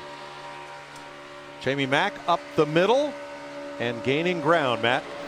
Mike, before that last stop, McMurray was concerned he had a tire going down. After the stop, the crew guys looked at the tires. All the tires looked fine except the buildup in the right rear was not consistent with the other 3 tires. It wasn't building enough air pressure, so the team's a little bit concerned. Well, all I know is he was 4 wide the last time through 1 and 2. I was concerned. No. Well, they get whatever it was, they fixed it. Michael Annett was moving up well, and there you see the 7, Alex Bowman. Everybody's still in it here. Annett 12th, Bowman 14th. In contention at 100 of 188 laps. When you come to these restrictor plate races, you're going to have Hendrick power, you're going to have ECR, or you're going to have Roush Yates power. And those 3 companies build the best restrictor plate motors. You put one of those motors in a pretty good car, you're going to run near the front. And that's essentially Chevrolet versus Ford. Yeah. And there's the Ford that's been fastest all week. Rookie driver Ryan Blaney, 3rd generation star. Whoa, a lot of moving. Whoa, whole lot of shaking going on right there. Woo. That put him up on the high side. Michael Annett, Alex Bowman go past on the inside. Sam Hornish pulls up alongside in the 9. It's just, it fascinates me, the movement of the cars. I know it's really hard to see how much that is on TV, but these cars, they're always moving. They're moving left to right all the time. Maybe minutely, but they're always moving. The wind blows them around, and you just kind of chase them around a little bit. You see that car of Emerald in front there? It just shakes. A little bit of left, a little bit of right, a little bit of here, a little bit there. It's always got a little movement in it. And when that back end drifts a little side to side, those tires aren't just rolling forward, they're scraping sideward, and that builds heat. That's where the heat comes from that right rear. And what the driver can't do is react to that on the steering wheel. It's kind of got to let that car have its head, and don't be chasing it. You start chasing it, you wreck it. Well, I think our crowd will let us know who's up there battling for the lead right now. Dale Earnhardt Jr. in that 88 trying to lead this lap, beat his teammate Jimmy Johnson. And here comes Hamlin to the bottom. While Jimmy Johnson was worried about Dale Jr., Hamlin took advantage of Jimmy Johnson and got the inside, and bye-bye, Jimmy. Denny Hamlin timed that perfectly. He waited right until Earnhardt got side by side with Johnson, sliced to the bottom, diced up the field behind him. That was a great move.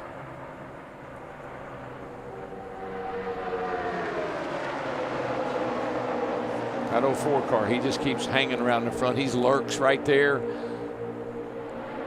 Incredible run of finishes that 4 cars had the end of last year and this year.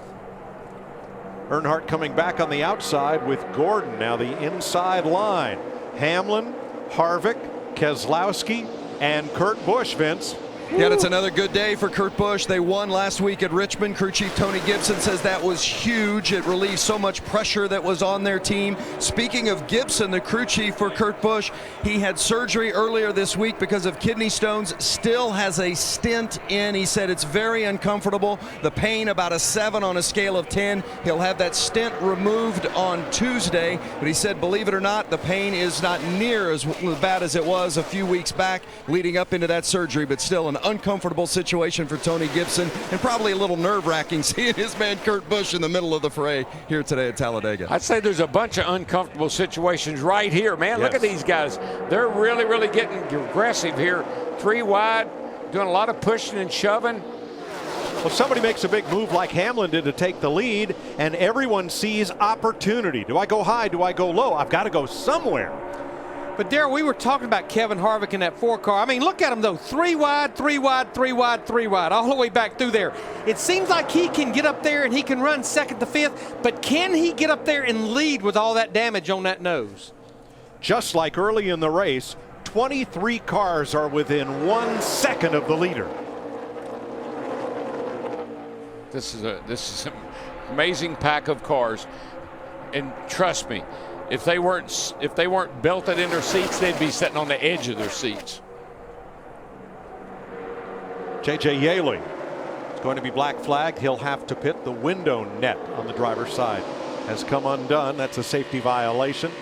He'll have to come to pit road. And here comes Junior. But Darrell talked about all the buffeting that goes on with the air. That's very possibly what knocked that window net loose in J.J. Yaley's Oh, yeah, car. man. I mean, sometimes there's just an incredible amount of turbulence around these cars. Yeah, the turbulence is around Hamlin's number 11 right now. Didn't get a good run off turn 2, and here they come on both sides. Look at Junior. He says, I'll go over here a while, then go down here a while. And back to the bottom with the 4. There you go. And this is what he does best. And the 4 could clear him there. 4 could clear him, so the 41's going to be gaining on you off the corner here in the middle of the track, that red car. Man, that's good information. All right, 4 is way back on the bottom. 41's clear, so watch your mirror there. He is clear in your mirror, so keep your eye on him. He is clear. He is not getting a shove. He is clear, though. At most tracks. 3 wide behind him. They're 3 wide behind him. Most tracks, mirror driving is frowned on. At Talladega, it's just this is the way you race. But that's TJ Majors. Remember what Jeff Gordon told Eddie DeHunt earlier, his spotter. We need to anticipate sooner because things happen so quick. Yeah, and that was just great information right there. It really helped Junior know where to go. That 41 had a little run. He went with him. Good information. At some short tracks, mirrors are forbidden. Wouldn't work well here. I don't think I'd like that. 108 laps complete this time by Dale Earnhardt Jr. hauls the field around Talladega.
New leader at Talladega, and no surprise, pole sitter Jeff Gordon has taken his drive to Hunger Chevrolet back to the front, passing Dale Earnhardt Jr. for the lead. Carl Edwards coming. They gang up on Junior right here, Mike. You see Jeff Gordon gets a run on Junior. Now Junior goes to the bottom. No help. All by himself. Carl Edwards is giving Jeff Gordon a great shove. Shoves him right past Junior, along with a couple other guys. But Edwards' run to the front thwarted. He's on the outside. I tell you. And back at fourth now, leading his teammate Denny Hamlin. These things are wobbling all over the place. I mean, they're at that critical point right now, getting close to needing tires, and they're getting low on fuel. The cars are really starting to dice and dance around. Saw David Reagan just coming up to speed, back on track after being involved in the crash at lap 47. Full house at Talladega. Every infield RV space sold. Ticket sales up 11% over last year. We're seeing a great race at 112 laps. Jeff Gordon, Dale Earnhardt Jr., Jimmy Johnson, Kurt Busch, Ryan Blaney, and Carl Edwards. How about we go for a Dale Earnhardt Jr. nationwide inside ride with the 88.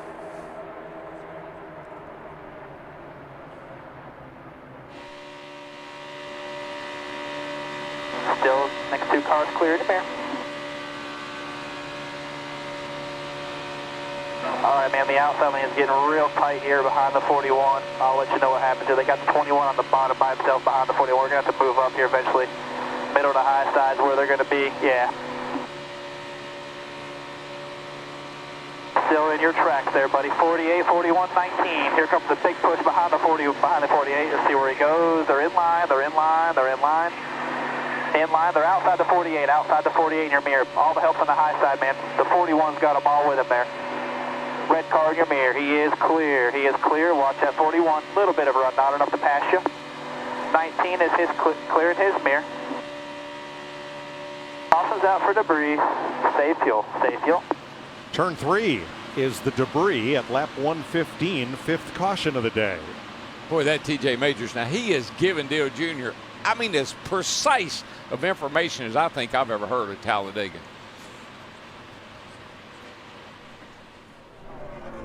There are your spotters up above the center grandstand in the tri-oval. They've got the highest seat in the house, and there is their view of our booth and the start-finish line and turn 1. And Darrell, how Dale Earnhardt Jr. met TJ Majors was actually through online racing. They used to race each other. Dale Jr. used to spend a lot of time doing that. I don't think he does that quite as much anymore as he used to, but he's met a lot of good young drivers online. And TJ was so good online, didn't Dale Jr. put him in a late model to do some racing? Yeah. And then he ended up part of the team and ended up Dale Jr.'s spotter. J.J. Yaley had to pit for that window net problem, so he's the free pass car, the first car a lap down. And what's timely about this caution, easily all drivers, and they will come to pit road this time, they can make it on one more stop now to the end. It was a little borderline with that last pit stop. Darrell, what'd you think when you saw him going 4 wide all the way around the racetrack with still nearly 80 laps to go? Yeah, well, it's just a little dicey. What you're doing is you're just hoping nobody makes a mistake. I mean, if you get that, like we saw with Trevor Bayne, if you get the cars in the right place and you get the guy in front of you or you're going by loose, that's what you worry about. As long as everybody holds their line, does their job, it's going to be fine. But, man, if somebody makes the tiniest mistake, big trouble. Again, on that wreck at lap 47, while the first replay appeared to indicate contact between Kurt Busch and Trevor Bayne, there was no contact, simply the air off of the 27 Paul Menard and the 41. Causing that incident. Good with the car. I just was in a bad spot there to keep going up the racetrack with the 48. 10-4. How's your temps doing? Yeah, they've been fine. Vince? The 41 of Kurt Busch likes his race car, told Tony Gibson the previous air pressure adjustment helped its turn a little bit on that last run. It'll be right sides only and 4 seconds of fuel. Jamie? Carl Edwards says, we have a fast car here and the track is getting slick. A 2-tire stop was the call. Dale Earnhardt Jr. right sides only as well, Matt. Easy entry into this pit box so as to not slide the left side tires, but they're going to only go right side and they're going to go on the jack. He's away. Pit road, a busy place with 32 lead lap cars. Gordon, Earnhardt, Edwards, Johnson as they come off pit road. 5th caution flag of the day, debris in turn 3 at Talladega.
Geico 500 on Fox is sponsored by Geico. 15 minutes could save you 15% or more on car insurance. By Coca-Cola, the official soft drink of NASCAR. Coca-Cola, open happiness. And by KFC, the world's best chicken. How do you, KFC? Racing at Talladega is often a game of inches. Let's take a look at how close. Brought to you by Game of War.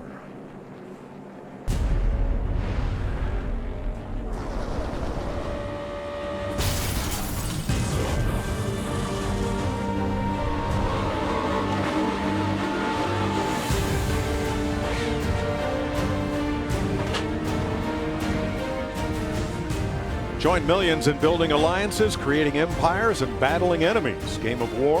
Download and play for free now from the App Store. Let's see. Building alliances, creating empires, and battling enemies. Sounds like owning a race team. Sounds like racing at Talladega. Here we go. Jeff Gordon, Dale Earnhardt Jr. will be on the front row for the restart. It's a question Mustang safety car heads for the safety of pit road. Edwards and Johnson, Kurt Busch and Keselowski, Truex and Dillon, Blaney and Almirola are the top 10.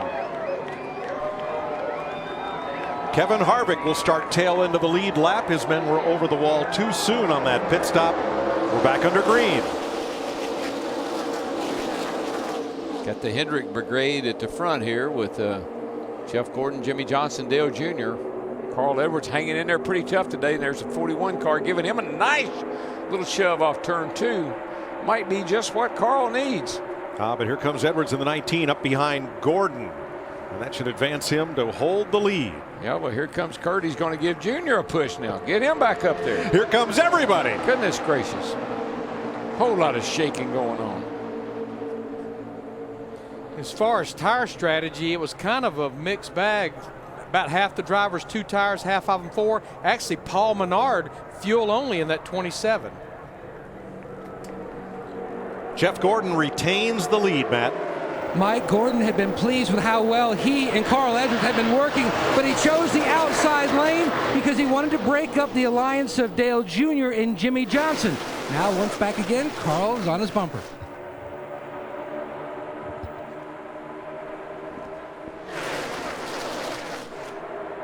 Jimmy Johnson talking about a potential vibration on the in-car radio. So I've had those little vibrations start creeping in. I mean, it only happens when the car loads up in the corner. You know, on the straight again, it goes away. And I wish you would have told me that before we fitted, bud. We would have put 4 tires on it. No, it's not a tire. I don't know. This vibration thing is confusing. I know. I talked to Dale Jr. about it. And he said, man, we don't know what it is. We can't find it. We can't fix it. Yeah, and I think why Chad said what he said, they were one of the teams that changed just right side tires. I think Chad may have went with 4 had Jimmy have told him that before they pitted. Yeah, that's and listen, that is the responsibility of the driver to relay messages like that to the crew chief long before he gets himself in that situation. And you can see right there, only 1 time did they change 4 tires. It's been 2 rights the other 3 stops. Still have 1 more stop to go at least. But you heard Jimmy's explanation. He didn't tell Chad because he didn't think it was a tire vibration. You know, it's amazing. Hendrick Motorsports has 22 restrictor plate wins. That's 6 more than any other team. That's counting Daytona and Talladega. They lead in every category. Wins, poles, laps led. They lead in every category. Here comes Denny Hamlin on the high side, 3 wide at the line in his number 11. Jamie? And he's had a little bit of an eventful day. Started 17th, drove his way to the front, led 2 laps, and now on that last pit stop, the air hose got caught up on the splitter in the front and caused them quite a bit of time. He actually lost 10 positions, but he's on his way, making his move back to the front. Restarted 15th. He's picked up 3, going after Jamie McMurray now for a gain of 4. Whoa, that was some tight racing. Woo, yikes. Boy, Kurt Busch squeezed between Carl Edwards in that 19 and the wall. Yikes. That's off turn 4. Now they fan out in the tri-oval. That's when you got to have a lot of trust, man. You got to trust that guy you're putting in that position, that he holds his line. And we talked about Kevin Harvick, who restarted tail end of the lead lap 33rd. He's fought his way back up through. About halfway through this field, he's 16th. Kurt just did it again. I mean, he forced himself between the 3 car there and the wall to make that outside really work.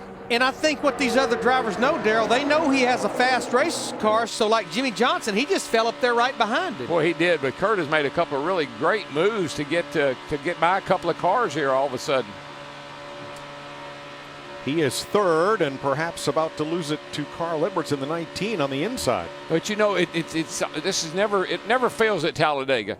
You can feel things start to build a little bit. You can feel drivers starting to push it a little bit harder, taking a few more chances. Because folks, we don't have very many laps to go. Is that why we're 3 wide, 8 rows deep right now? Exactly. Yeah, you don't want to. You got to get you're starting to think about getting yourself in the position to win this thing. 65 laps to go and a pit stop, but they're racing like it's 10 to go.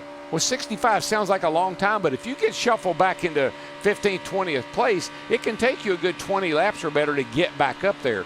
So you don't want to fall back right now. Look at this, 18 cars under a blanket at the front of the field.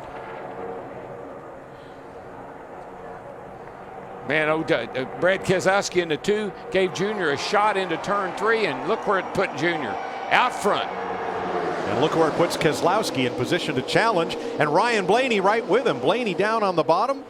Junior and Keselowski come down to cover the spot. Gordon on the outside now. I tell you, Blaney has done a great job today as a rookie in that car. He fell back in the field. We haven't talked about him much, but that 21 car is pretty fast. He's got something most rookies would love to have, a fast race car. You got that right, brother. That's how they won the Daytona 500 with Trevor Bayne. Now, when that happened, the 21 Wood Brothers team was a satellite operation of Roush Fenway Racing. They are now a satellite of Team Penske, which makes the number 2 of Keselowski more or less Ryan Blaney's teammate. Yes, it does. And you saw right there, though, Blaney made a slight mistake. You cannot leave the bottom open getting into turn 3. He did that, and he's going to pay the price. Yep, Stewart and Harvick, the 14 and the 4, right there with Menard. Yeah, Tony Stewart in that 14 had actually, he fell back quite a bit. Now he's getting some help from his teammate, Kevin Harvick, in that 4, and Tony's right back where he was earlier in the race. Blaney picks up the 19, a shove from Carl Edwards. Get up there, and we say there. A shove. Yeah. When that car is behind you and pushing the air, it pushes you. They don't have to go and lock bumpers nose to tail to help. If Carl can get up there behind the 21, Blaney's doing a great job of hanging right in there where he is. Carl get up there and give him a little shove. He could get him out front. Blaney needs to watch his mirrors, though, because that 24 car, Jeff Gordon, is just to his right. He might get better. He might be better off if he picked him up and gave a push.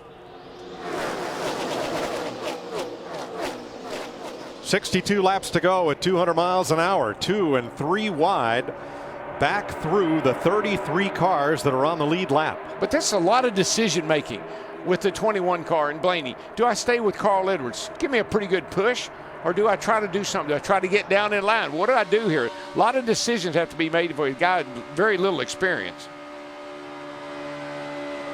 Speaking of getting a push, Denny Hamlin in this 11, he's been getting a little push from Eric Almirola in this 43 car, and they've been working right up the middle. Hamlin's trying to get to his teammate Carl Edwards in that orange 19, and he's there. Wiggling, wobbling. These things just move all over the place. On the outside now, Austin Dillon in the 3. There you see him topside with Jeff Gordon trying to make something happen. Hey. Chris? Mike, Austin Dillon having a great little run here at these last 60 laps. He got shuffled out of the top 10 about 50 laps ago. Now he's just trying to charge back to the front. For most of the race, he was saying that the car just a bit nervous at the back end, so all race long they've been trying to settle that car down. After that last pit stop, he says he finally has something he can work with.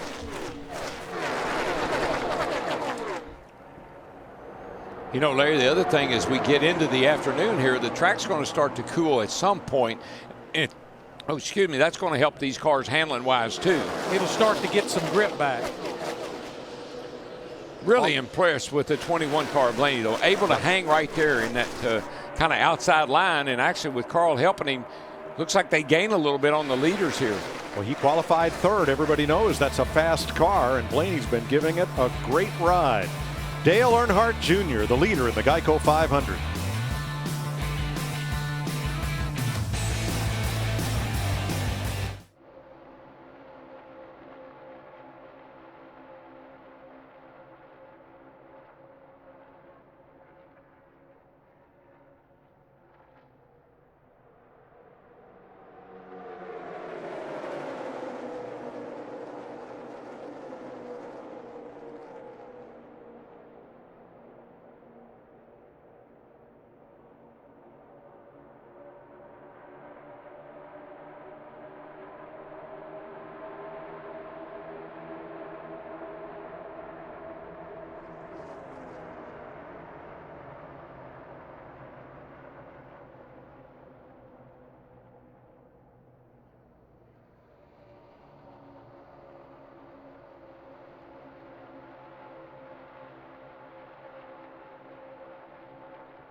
132 laps complete. We're under green at Talladega in the Geico 500. Here's your Geico race summary.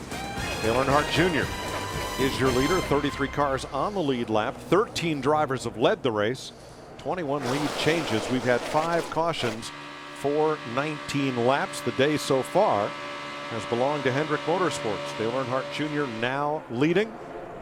Jimmy Johnson, Jeff Gordon have led the most laps today.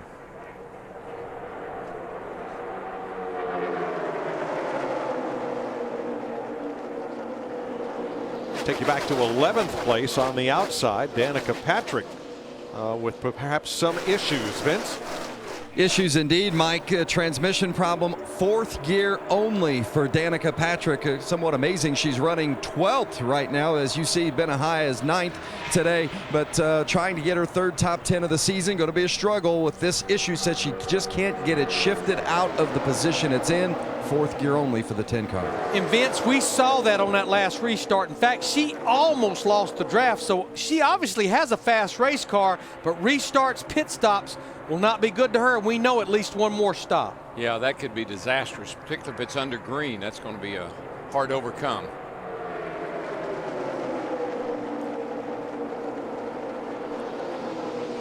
At the top of the day, we talked about dark horses, and look at some of the drivers who are still in contention here, non-winners in the Sprint Cup Series, like David Gilliland in the 38 for Front Row Motorsports. He's got a runner-up finish, looking for his first win. Matt DiBenedetto in the 83 had trouble qualifying for a couple of races, but he is right in the hunt today in 15th. Cole Witt for Front Row Motorsports, and Chris Buescher, Witt in 18th, and Buescher now 20th. And remember, Mike, they're on a little bit of a different agenda. Right now, they just want to get to the finish. They're not looking to be a hero until there's 5 to go. Then if they got anything, and then they will use it. Add triathlete Josh Wise for Phil Parsons Racing to that list. They're all in the lead draft. Alex Bowman, Michael Annett, and more. I want to go back to Matt DiBenedetto, though, in that 23 car.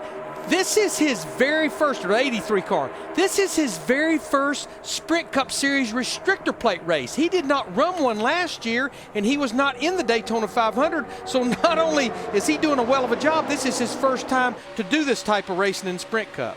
Now, he was involved in that pileup at lap 47. Many of those cars made repairs and are still on the lead lap. And don't forget who DiBenedetto's crew chief is. Pretty smart guy, been around a long time. Doug Richard. Yep, won that very first championship with Dale Earnhardt. Always look at guys like DiBenedetto runs good, those kind of guys, and I say, okay, why are they running good? And then I look and see who their crew chiefs are, and that usually gives you a good idea. You know, Mike, Darrell has mentioned a couple of times about Ryan Blaney in that 21 car, what a well of a job he's doing. And you think about that 2011 win with the Wood brothers and Trevor Bayne. We know they run a limited schedule. That's the last time that Ford team had a top 5 finish, was in the 2011 Daytona 500. Trevor Bayne drove that car here last year and led a bunch of laps. Uh-oh, trouble for the 48. I don't know trouble, but I do see some trash on the grill. Big time right there. Not sure if that's above the grill opening or if it might be covering some of it. Not a lot of open space there below the bumper. Still outside in run such a minimum amount of opening here. It doesn't take much to cover up what is there. Let's get back to the 3rd place car of Ryan Blaney and check with Vince. You know, it's amazing, Mike. This is just his 4th race of the season. His best finish was 19th at Las Vegas. Most recently, 42nd at Las Vegas. But he is, or at Texas, I should say. But he's working with Jeremy Bullins, and Bullins has had a lot of success in the Xfinity Series, coming up from championship caliber seasons in that campaign. And he works very well with Ryan Blaney. They came out of the Penske camp together, and they had a plan today, and that was to stay up front and stay out of trouble, and it has been executed to a T. Very minimal adjustments on that race car. Qualified 3rd quickest. He kind of broke up the Hendrick group up there in qualifying, and you can see why, because he's been able to maintain a pretty good front up here in the front of the field. Darrell, Danica Patrick, we got the report about having 4th gear only. She has worked her way up into the 6th position. I would have to believe it's like pick your poison. A restart after a caution or making a green flag pit stop. I don't want to say she would be better off on a restart than trying to get up to speed after a green flag pit stop. Yeah, because it's going to be hard to get out of the pits with nothing but high gear. It'll take you forever to get that thing going. Plus, pit road speed, kind of hard to judge. There's going to be a lot of issues. And if everybody pits at the same time under caution, she's going to lose time to all those cars on pit road at once. She might just be better off if this race stays green. Yeah, well, she might be better off to let everybody pit and then come in and give her a clear shot out of the pits. That would help her probably as much as anything. Tony Stewart likely having his best race of the season today. There he is in second, up behind Dale Earnhardt Jr. Three-time series champion. But you know what I love about Tony? I mean, you know the issues that he and Junior had last week. Tony wasn't happy with Junior. But that was last week. I guarantee you, Tony get mad at you on Saturday night, he'll buy you a beer on Sunday. The last time Tony had a winless streak more than 40 races long, it ended here. In October of 2008. And the man has 6 second-place finishes at this racetrack.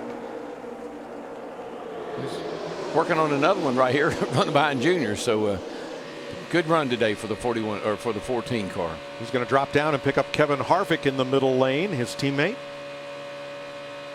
Well, they got Blaney up on the outside. Ooh, that's a little edgy, but so far so good. There's Jeff Gordon coming up behind Ryan Blaney. Maybe he can give him a shove down the back.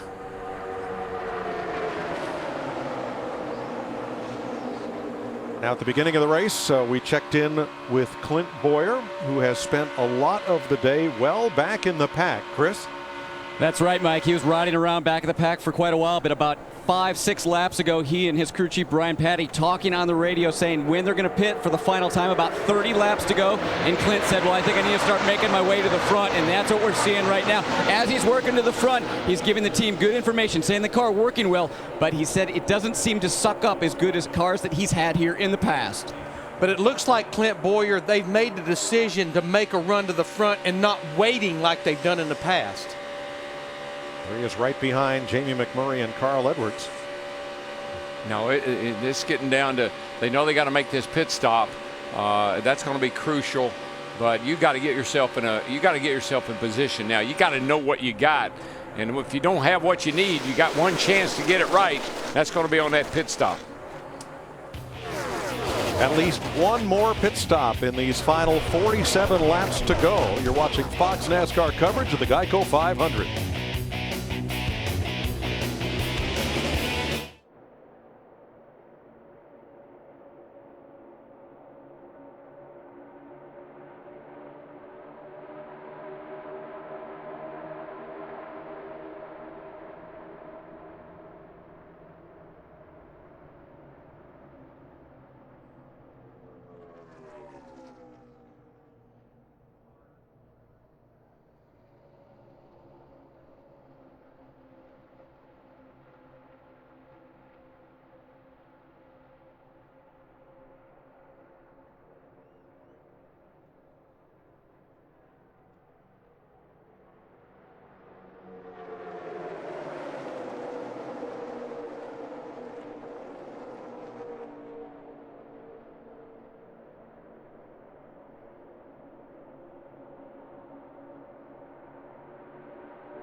Sprint will cut your rate plan in half.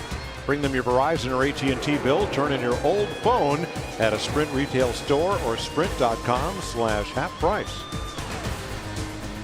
Jimmy Johnson's led 50 laps today. Jeff Gordon 47 and Dale Earnhardt Jr., your current leader, 31. It's kind of interesting. Remember I told you about that bubble of air right back here, and Junior's sitting in front of that bubble of air, and when the cars get side by side, these cars don't side draft quite as good as cars used to. So you can get over on that door and get a little side draft, but it doesn't propel you forward like what we used to see the cars do. And look who's fought his way up into the top 5. There on the right, Kevin Harvick. At lap 119, Harvick restarted 30th. So in less than 30 laps, he's driven up through the field to 4th. Well, he definitely got a good race car, and that tape on the front of it, I don't think there's obviously not much damage there.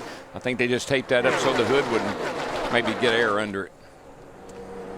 And Darrell, I know we have 41 laps to go. We have a pit stop, but it just seems like Dale Earnhardt Jr. in that 88, and this was a lot of the chitter chatter in the garage area yesterday. He can go from the top, he can go from the bottom, he can maneuver his car, plus it just has a ton of speed. Yeah, I know when I talked to him yesterday, Larry, we did our interview, he was very confident and very calm about the car and his chances today. I know he felt really good about what he had to work with. 20 races here since Junior's last win. Carl Edwards still trying to fight his way to the front, and here comes smoke. Wow. Tony Stewart Power dropped to the bottom and made a big move on Dale Earnhardt Jr. Will Harvick come up and give him a push? Better hurry. Carl is trying to get to Junior. Kevin's trying to get to Tony. And at the line, Stewart leads this lap. Look at Sam Hornish Jr. in that 9 car on the outside. Yeah, where'd he come from? Yeah, well, see that how you get that run, but you just can't complete the pass. You can get the side draft, it sucks you up, but you just can't quite get the momentum to pass. Carl Edwards in the number 19 running second. Yeah, they're almost wrecking each other. Yeah, I see it. They're doing the same behind you as well, so just stay smart, hang tough. That's pretty much a common denominator. They're almost wrecking all around you. That's pretty, you can say that to anybody. Ben up at the front, falling back to the front. And now in the top 5 in contention to win with 39 laps to go and one more pit stop coming. But I'm pretty impressed with that blue and white car on the outside. Clint Boyer in that 15. Darrell, you talked to him on the pace laps. He understands his place. I know we talked about Michael understanding it, but Clint Boyer understands how you race Daytona Talladega. Well, how confident do you have to be when you tell your crew, okay, I've been riding around back here long enough, I'm going to get up front now, and you can actually pull it off. That's pretty confident, and you got a good race car to do it. Finished 3rd both races here last year, got 2 wins here. The guy knows how to run Daytona and Talladega. Vince? Just a little bit snug on the 14 of Tony Stewart. That's been the only complaint throughout the course of the day, guys, and they've really been happy with the car. Otherwise, Tony has won here before, but it's been a while, 2008. But his crew chief, Chad Johnston, told me before the race, he said, I just want to finish a super speedway. 5 super speedway races since Chad's been the crew chief. They haven't finished a one of them. So he said it'd be a victory if we could just finish today. But I think Tony's got a bigger goal in mind. I agree. The window is opening for the final pit stop if we stay green, and pit road is going to be a busy place.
34 laps to go. Next time by in the Geico 500. Dale Earnhardt Jr. Chevy, Carl Edwards Toyota, and Tony Stewart Chevrolet lead the field around. 33 cars still on the lead lap. One pit stop coming. And Larry, if you have to make that stop under green, how many, if any, tires do you want? Yeah, you're going to need at least a full can of fuel plus some. So I think 2 tires will be what goes on. But Mike, I saw it happen yesterday in the Xfinity Series race. Yep. You have to make sure as a driver you don't slide the tires coming on the pit road. Chase Elliott slid the tires. They didn't tell his crew chief Ernie Cope. He only went with 2 and blew a right front tire 2 laps later, leading the race and hit the wall. How about tire strategy for Carl Edwards? Jamie. Well, Carl just radioed in to talk to Darian Grubb, his crew chief. He said, what are we thinking here? And he said, I really think we need to take 4 tires. They're going to be wrecking on 2, so we'll wait and see who gets the call here with Carl Edwards. Yeah, it's a hard call, but the way these cars are handling, and you know you're going to be right up in the middle of a lot of traffic and a lot of cars around you, the maneuverability that 4 tires gives you, the stability it gives you, man, if there's any way possible, give me 4. Give me one of those quick 11-second stops. Give me 4. All right, Landon Castle back in the race. How about Brad Keselowski's strategy, Matt? Keselowski has moved himself to the bottom, preparing for that pit stop, so he doesn't have to try to move from the top to the bottom. 2 tires in the previous stop. The temperatures are high. That's why he keeps dipping out and trying to cool off that engine. And we've talked about pitting with partners. As long as you can get some partners to change 4 tires, you're fine. And here comes the first wave, including Dale Earnhardt Jr., our leader in the 88. Vince? That 48 of Jimmy Johnson, they've been happy with the race car. They've had some temperature issues throughout the day, but nothing too significant, just right sides. Jamie? Darian Grubb had mentioned 2 tires, but Carl wanted 4. Dale Jr., the call was for right sides only, and they waited on fuel, Matt. Keselowski is in. Right side tires are going to go on the jack. He is away. Gordon should be coming next time by. His guys are on the wall. Everybody leaves pit road with partners, so nobody will be hung out all by themselves as they come back up to speed. So green flag pit stops have begun. You kind of have to do what everybody else does. I mean, I'd love to have 4 tires. I think it could help me at the end of this race, but I can't sit here waiting on 4 tires when everybody else is driving down pit road. I understand that. Got a car in trouble here right through the tri-oval. Looks like the 3 cars on fire. The right front of Austin Dillon's car in flames. Stop down here, right here at the fire truck. This next opening. They want him to stop at the opening in the wall because the fire truck is right there. Good call. Now we've got drivers on pit road. The pit road was not closed, so they can go on and complete their pit stop. Caution is out, and the fire truck is there right away to come to Austin Dillon's aid. It's the 6th caution flag of the day, and it comes at lap 158. That almost looks like that possibly was an engine failure. And think about Brian Scott, another ECR Chevrolet engine, had the failure earlier in the race. I tell you what, those Childress guys, they got to be getting tired of fires. Yes. Every time something happens, it's car caught on fire. You saw Austin Dillon climb from the car and walk away.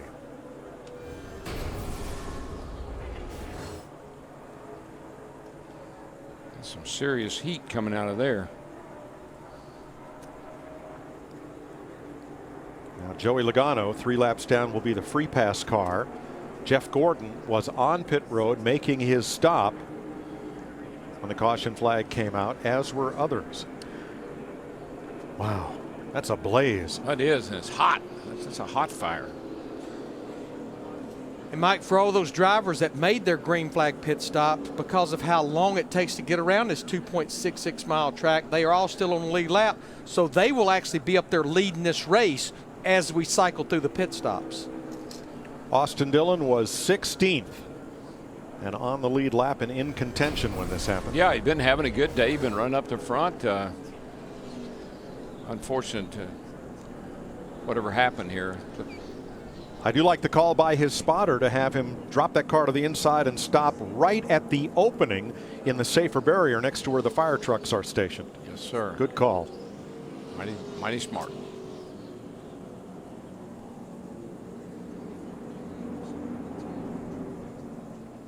Jeff Gordon and Josh Wise have been gigged by the electronic speed monitor on pit road. Too fast entering. They may have got a little bit anxious when they saw that caution about to come out. Matt? A number of issues down in the 24 pit. Alan Gustafson said, go on me. But when they dropped the jack, Gordon headed off pit road. Now their fuel numbers are in question. Gordon also was concerned that he might have slid the left front when he hit pit road. They're now being informed about the penalty. Gustafson said, I did not see anything there. I think we're fine. But right now, they're still working the numbers to see if they'll have enough. They can fix everything because of the penalty. They'll come get the other 2 tires and make sure she's full of fuel. But remember Martinsville, leading the race, had a car that could have won the race, had a speeding penalty. Vince? The 41 of Kurt Busch, very happy with his race car. They're not going to make any changes to it at all. It's going to be right side tires and a can of fuel. Jamie? Hamlin, they're all about max fuel savings here. Right side tires, pack it full as much as possible. The Ford, right sides only, Chris. Clint Boyer making that big run to the front in the last 20 laps. He's just taking 2 tires on this stop. They took 4 in the last stop, saying that car just a little bit tight, but he didn't want any changes.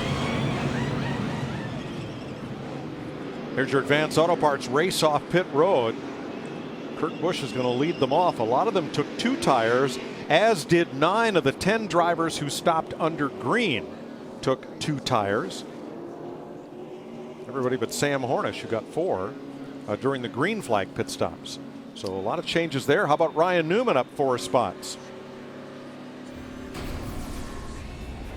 Austin Dillon up in flames, putting us under caution for the 6th time today.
The season is really heating up, and this Saturday night, the action heads to Kansas. Over 400 miles of intense racing will keep the crowd jumping out of their seats. It's Fox Sports 1 NASCAR. Thanks, Casey. Fox Sports 1 race day. And then the NASCAR Sprint Cup race at Kansas. Coverage begins 7 Eastern. Yeah, next week. Sunday, Mother's Day. That's right. So coming up, Kansas next Saturday night on Fox Sports 1, the Sprint All-Star Race, Saturday, May 16th, and then the Coca-Cola 600 Memorial Day weekend on Fox. I love going to Kansas. Man, that area around that racetrack, unbelievable. Sure has grown since that racetrack went in. Major League Soccer there. Bass Pro, baseball, villas, all restaurants, kinds of retail. Very Famous nice. Dave's, you name it, they got it. We will restart with 26 to go and 32 cars on the lead lap. And Cole Witt from Alpine, California, second-year driver for Front Row Motorsports, which pulled off a big surprise with David Reagan and David Gilliland. He is your race leader. From Dale Earnhardt Jr., Jimmy Johnson, Sam Hornish, Brad Keselowski, Carl Edwards. Rest of the top 10, Blaney, DiBenedetto, Busch, and Hamlin. Austin Dillon checked at the Infield Care Center and released. He is okay after that fiery blaze that put us under this caution flag. Today's aerial coverage provided by Goodyear. Everything they learned making tires for the grueling demands of NASCAR inspires what rolls into yours. Goodyear, official tire of NASCAR. See, this is what makes Talladega so interesting. Now these guys have been running up front all day. They got to deal with a guy like Cole Witt. What does Cole Witt do? Where does he come from? How does he drive? How am I going to race him? Or you go down the line just a little bit. Sam Hornish hadn't been up there all day. Now I know Sam. I've raced with him a little bit, but I'm not sure what to expect out of him today. Those are the unknown things that these drivers have been running up front. Now they got to deal with drivers they haven't been racing with all day, and that confuses you. Yeah. Austin Dillon was 16th when he brought that caution out. Vince? A fiery end to his day here at Talladega. Austin, any idea or get a heads up that it was coming? Not really. It just went all at once. It was a pretty big boom, and Spotter did a good job getting me to the spot where we needed to get the fire truck there. But man, I'm just a bummer for Bass Pro Shops, Dow, American Nuts, and all of our sponsors. Had a good car. Just we got to get our motors back right. We've blown up 2 this year already, and Brian's earlier in this race. So we'll work on it. Guys at ECR work really hard, so we'll be just fine. Mike? Thanks, Vince. One fellow who knows how Cole Witt drives is Dale Earnhardt Jr., who starts alongside him because Witt drove in what's now the Xfinity Series for Junior Motorsports. Yes, sir. That's exactly right. Coming to green with 26 laps to run.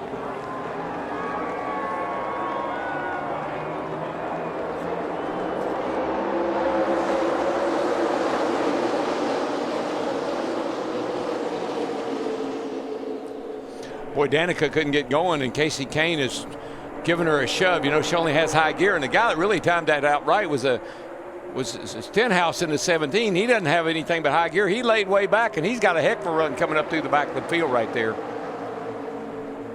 And Cole Witt got going, but not quick enough. It's going to be Junior, Johnson, Keselowski, and Blaney. I saw Stenhouse over in the middle of 3 of us. Something's wrong with that car over there, and they said, no, he's laying back. Boy, did he time that well. Big windup.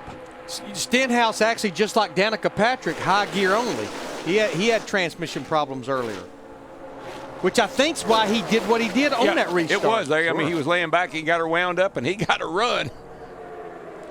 Jeff Gordon, the pole sitter, fastest car for most of this race, restarted 31st, and they're going to hang Cole Witt out to dry on the high side. Well, Larry, what do you like to say? Might be time to reach up there and pull those belts tight one more time and then again. And then pull those gloves up over your elbows and hang on, folks. She's going to get a little rowdy here. Junior and Johnson. Keselowski on the outside. Ryan Blaney in the other Ford near the front. On the left of your screen with the red roof, trying to get to Keselowski and be of a little help. How about Keselowski? Won this race last fall, had to win this race last fall to transfer in the chase, and he did it. And here he is today, hanging in there tough. And this is where he got his very first career win in exciting fashion back in 2009. Wow. Blaney just passed Keselowski and set sail for Junior and Johnson. He needs to keep that thing on the bottom. He's opened that inside up a couple of times, and he's cost him spots, just like he's doing right there, man. You got to protect that bottom. Up the middle comes Clint Boyer in blue and white with Carl Edwards behind him. Boyer's Toyota making some noise, and now that lane stalls out just a bit. Yeah, but he's got a Toyota behind him, and Carl Edwards trying to help him here. And Boyer, I mean, he knows how to run these races.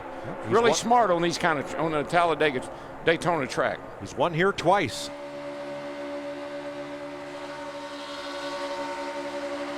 Gosh, it was just kind of we're in a lull there for a little while, but not anymore. Man, you can.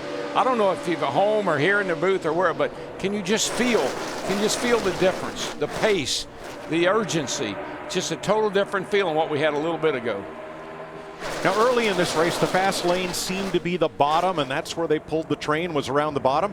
Now, it's the top side, way up, riding the rim late in the day. It's who's got, Dale Jr.'s got a fast car. So if he wants to run the top, you're going to run the top with him. I think that's what makes the difference. Early it was Jeff Gordon ran the top, and they all ran the top with him.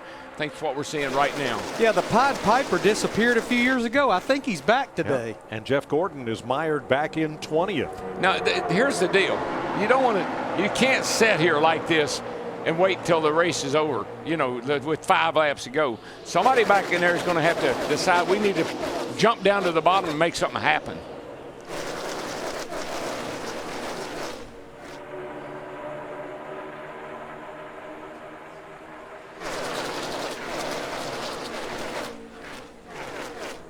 It's kind of interesting how this thing starts to play out when we get down near the end. Carl Edwards was leading the inside, then he found a hole in the outside lane and moved up. Now it's Tony Stewart, first car on the bottom. And a little gap from Edwards to Stewart. We're going to be here all the way to the checkered flag, 21 laps from now, as we take you side by side at Talladega.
$18 laps to go when they come back. Mixed bag for Hendrick Motorsports. Dale Earnhardt Jr. and Jimmy Johnson out front. Casey Kane with a lot of crash damage. And pole sitter Jeff Gordon looking like an also-ran, just hanging on to the back end of the top 20. Yeah, he's down on the bottom all by himself and no one to help him, and he keeps losing spots. I mean, he's all the way back to 20th place.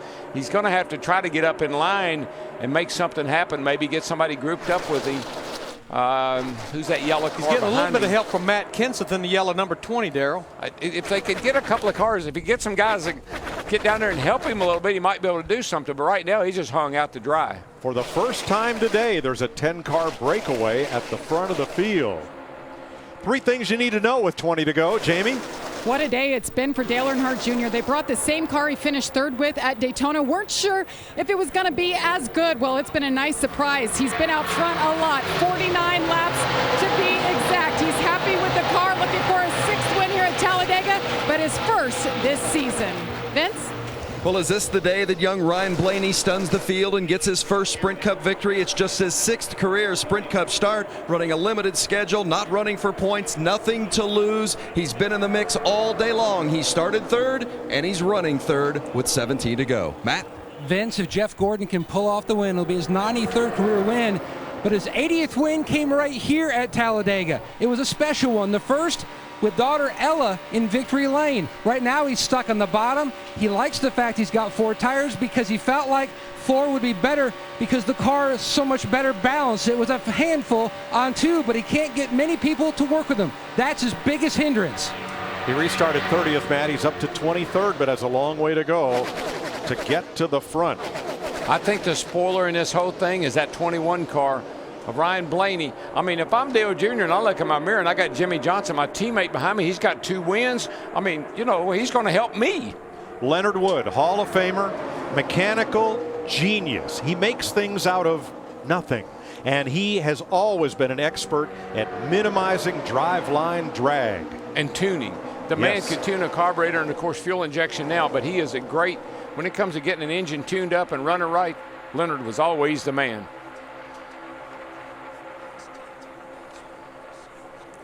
Well, I've been working on my trends, and if you look at the last 10 spring Talladega races, the average of the last caution is lap 185 with 3 to go, but look at that right there. 8 of those 10, we had a caution in the last 10 laps, and also 5 green-white checkers. Yeah, there's a green-white checker disease at this place. Brickhouse, Bouchard, Brooks, Pond, Hillen, Pond, Parsons. 6 drivers who got their first and only career Sprint Cup win at Talladega. This track has produced 10 first-time winners in the Sprint Cup Series. Well, and remember what I said early on. It's the unknown. Dale Jr. knows what Jimmy Johnson's going to do. Most likely he's going to help Dale Jr. because Dale Jr. doesn't have a win. He needs one. But what's that 21 going to do? What's that kid going to do? Nobody knows. Nope. But, Darrell, I'm with what you said a while ago as we're down to 14 laps to go. I know the top 10 single file, they want to keep some distance on the rest of the field, but I just think with the speed that Dale Earnhardt Jr. and Jimmy Johnson have, they cannot wait too late in this race if they're going to make a move. I would not wait till the last lap. I'm just telling you. One driver who may not be contending for the win back in 27th spot. Last week's winner, Kurt Busch. Vince? Well, it's taken an unusual turn. Spent most of the day looking like a contender, but they had a battery issue. Kurt sensed that it was coming. They were having some voltage problems. Eventually, that first battery died, had to switch to the second battery, therefore fell back at one time outside the top 30, and as you said, now creeping up into near the 25th position, Mike. I don't think I remember seeing this kind of separation at the coming down the end of the race here at Talladega like I see right now. Those first 12, 14 cars there, kind of separated from another group of about 12 or 14, but a big gap from Tony Stewart all the way up to Carl Edwards. That gap is 1.2 seconds that separates the first 10 from the rest of the field. Yeah, you normally don't see that kind of gap here at the end of the race. Everybody's usually trying to group up and get ready for the mad dash. Right now, I'm not sure that's going to happen. You know, one driver I just saw back there a couple of cars behind Kurt Busch, Brad Keselowski in that white number 2. He is really falling back as well. In fact, he's all the way back in the 29th position, almost the last driver on the lead lap. The Penske cars have been so strong this year. Neither of Roger Penske's Fords are up there. Joey Logano damaged in the crash at lap 47. The Wood brothers in 3rd, and Richard Petty Motorsports in 8th and 13th are the leading Fords in this race. Well, Matt Yoakum told us under the pace laps, Team Penske, those Ford drivers, they've won the last 2 restrictor plate races. Now, here's a scenario that could work out. Tony Stewart's got this line of cars behind him.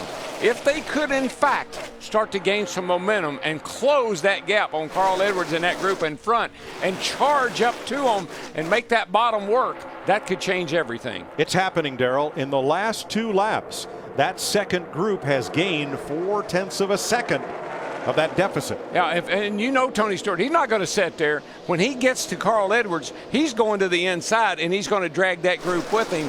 That could change everything. They're definitely closing. I see that gap narrow, narrow, narrow as Tony Stewart, along with Casey Mears and a group of others, are coming up on the back of that pack. Yeah, 0.2 of a second on that lap alone. There is the deficit. And they're going to have to the leader. They're going to have a nice head of steam. When they get there, they're going to be able to run up through there. They should be able to make some pretty good progress all the way up to, I don't know if they can get to the front or not, but they're going to have a shot. But they have a head of steam. I mean, they've caught him now in about 2 laps. Now, surely he won't sit there. Surely he will just drive to the inside and try to keep going.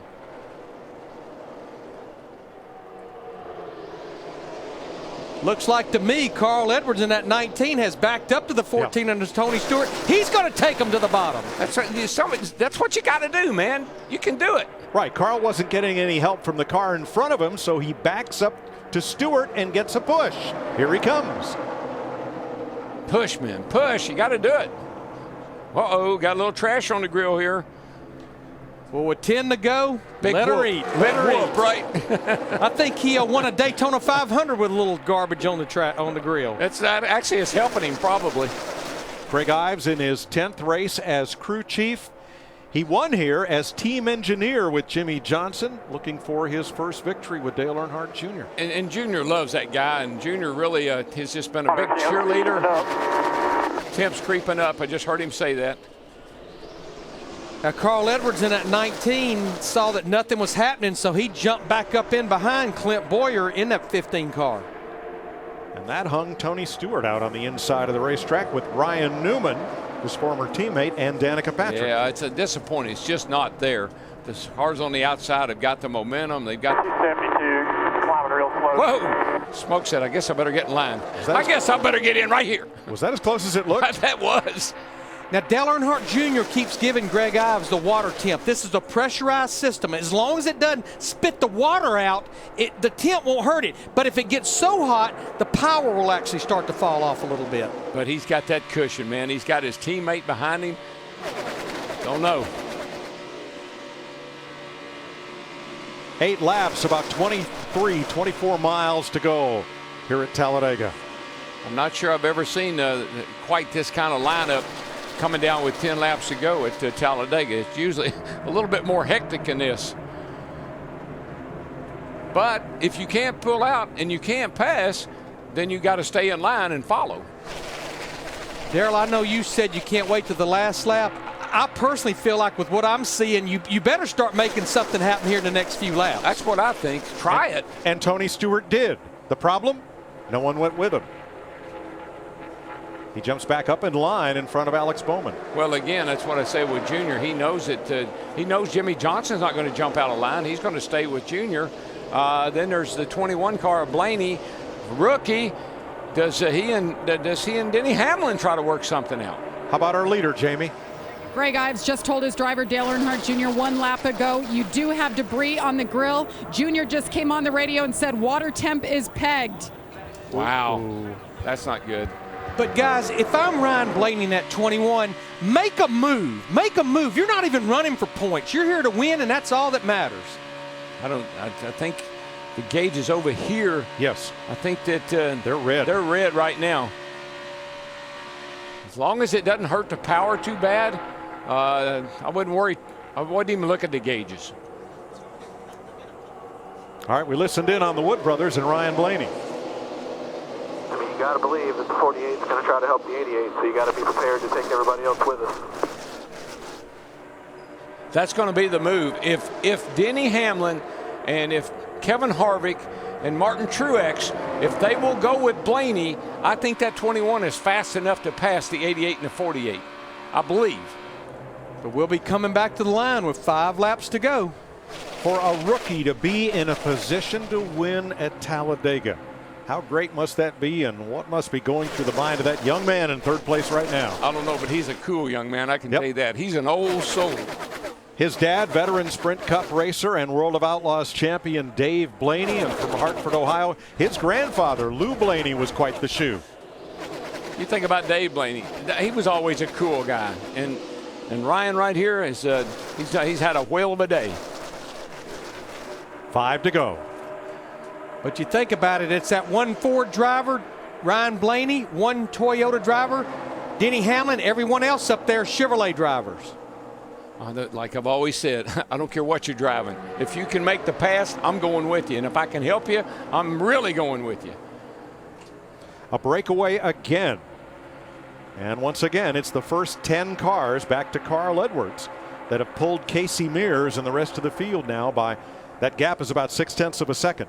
Now, if you're a rookie and you're sitting here saying, man, I'm going to finish third in this race today, and that's a great day for us, or do I take a chance? What do I do? That's what he's sitting there trying to decide in his mind. And if I do pull down, is Denny Hamlin going to go with me? Matt Kenseth tried to break out. Didn't have any luck there. He's going back and finds a place back in line in his yellow Toyota. I would say the negotiating between spotters right now looks like the New York Stock Exchange up there. I just hope they don't. I hope he doesn't do something and hang him out to dry. I'd like to see him bring this thing home with a shot at winning it, if somebody will work with him. Remember Monty Hall, the host of Let's Make a Deal, would make a great spotter right about now. How would you like a new car? How would you like to get the old car to the finish line first? Oh, man. 3 laps to go, and still single file through the top 15. Well, it's just going to be, it's just a situation we got to wait and see if anybody is going to try it or not. That's what we don't know. Tony Stewart's trying. He got a little help, but he just can't gain any ground. And Stewart mired back in 20th. He's way too far back. It's got to happen from Blaney back. You going to run out of time, or are you going to run out of patience? I think it better be happening right now. Darrell has said it. You can't wait to the last lap. Come on, Ryan. Make a move with that 21 car. That's what I'm saying. Drop to the inside and hope somebody goes with you. 2 laps to go.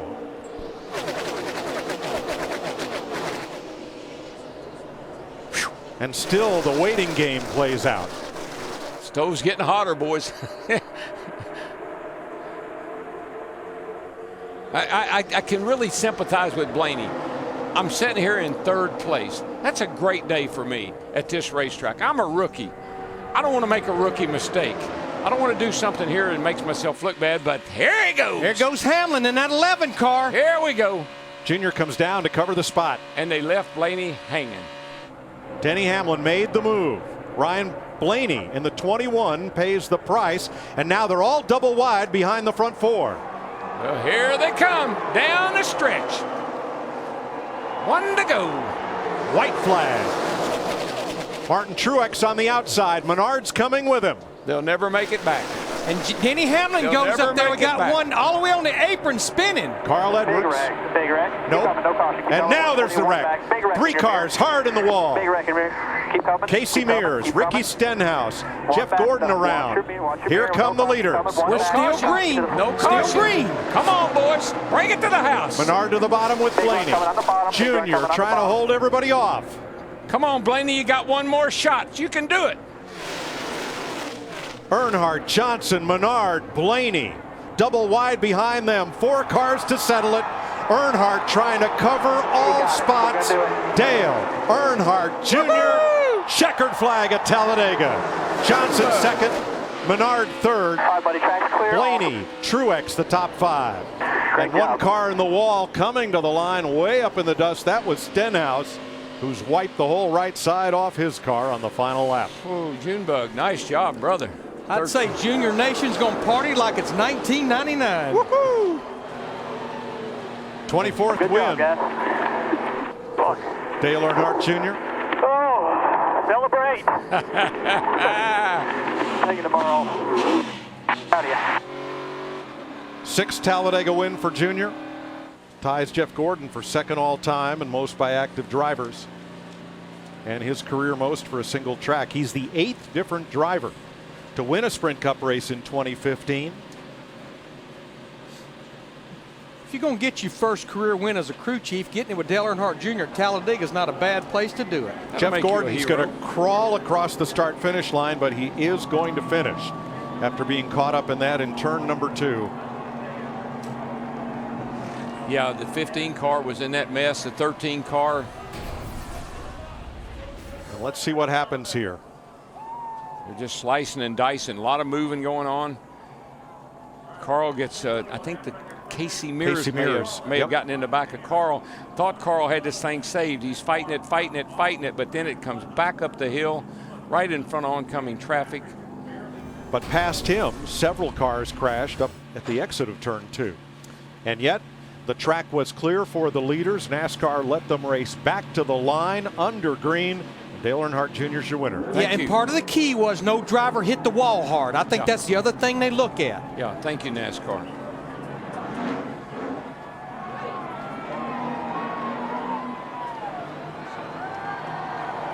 Junior coming to the line to get the checkered flag.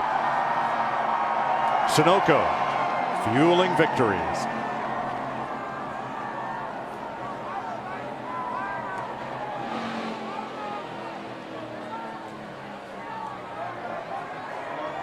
Darrell, when you spoke to him at length yesterday, I heard in the interview him say, "I'm happy with who I am." You know, for a long time, thought he had a lot to live up to. And look at him doing an Alan Kulwicki self-styled Polish victory lap with the window net down, the helmet off, waving to the fans after a great win today. Yeah, this is exactly what he was talking about yesterday, Mike. I'm content. I'm content with who I am.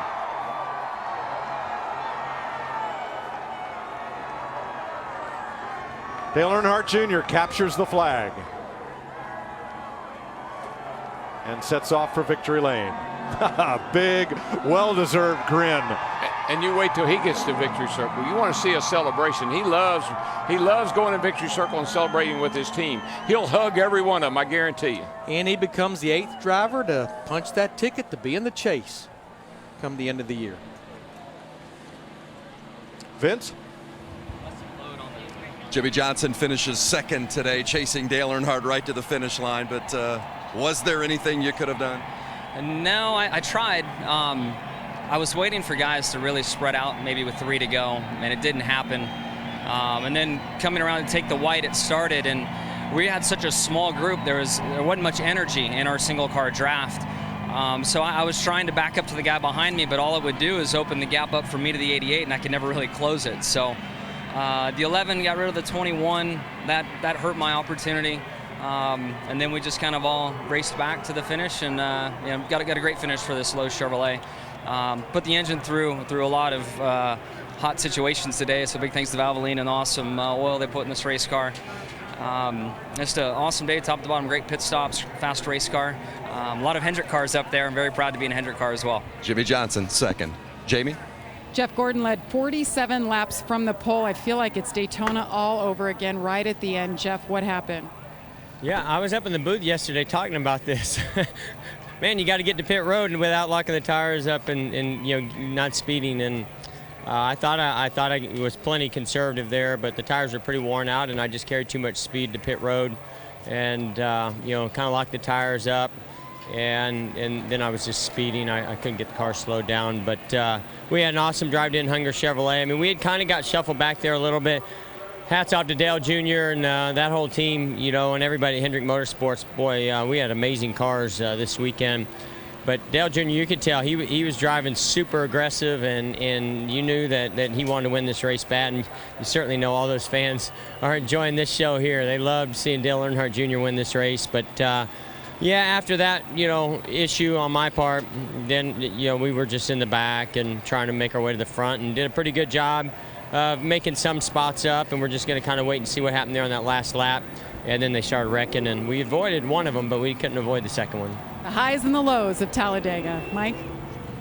Thanks, Jamie. Top 10s for Sam Hornish, Ryan Newman after his troubles 7th.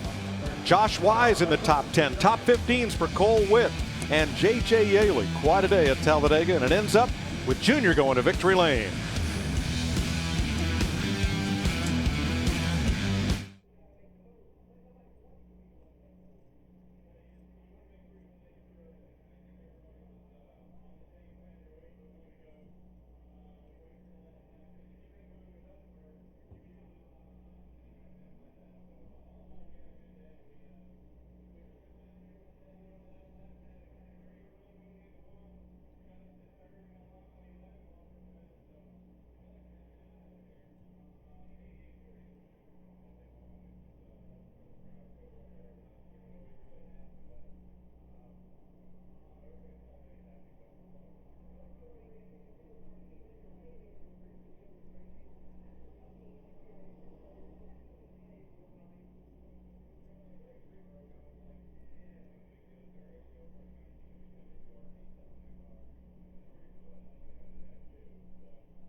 Dale Earnhardt Jr. saluted all the fans down the front straightaway, and they all stayed. The grandstand is still packed to join in Dale Jr.'s celebration. Matt Yoakum in victory lane.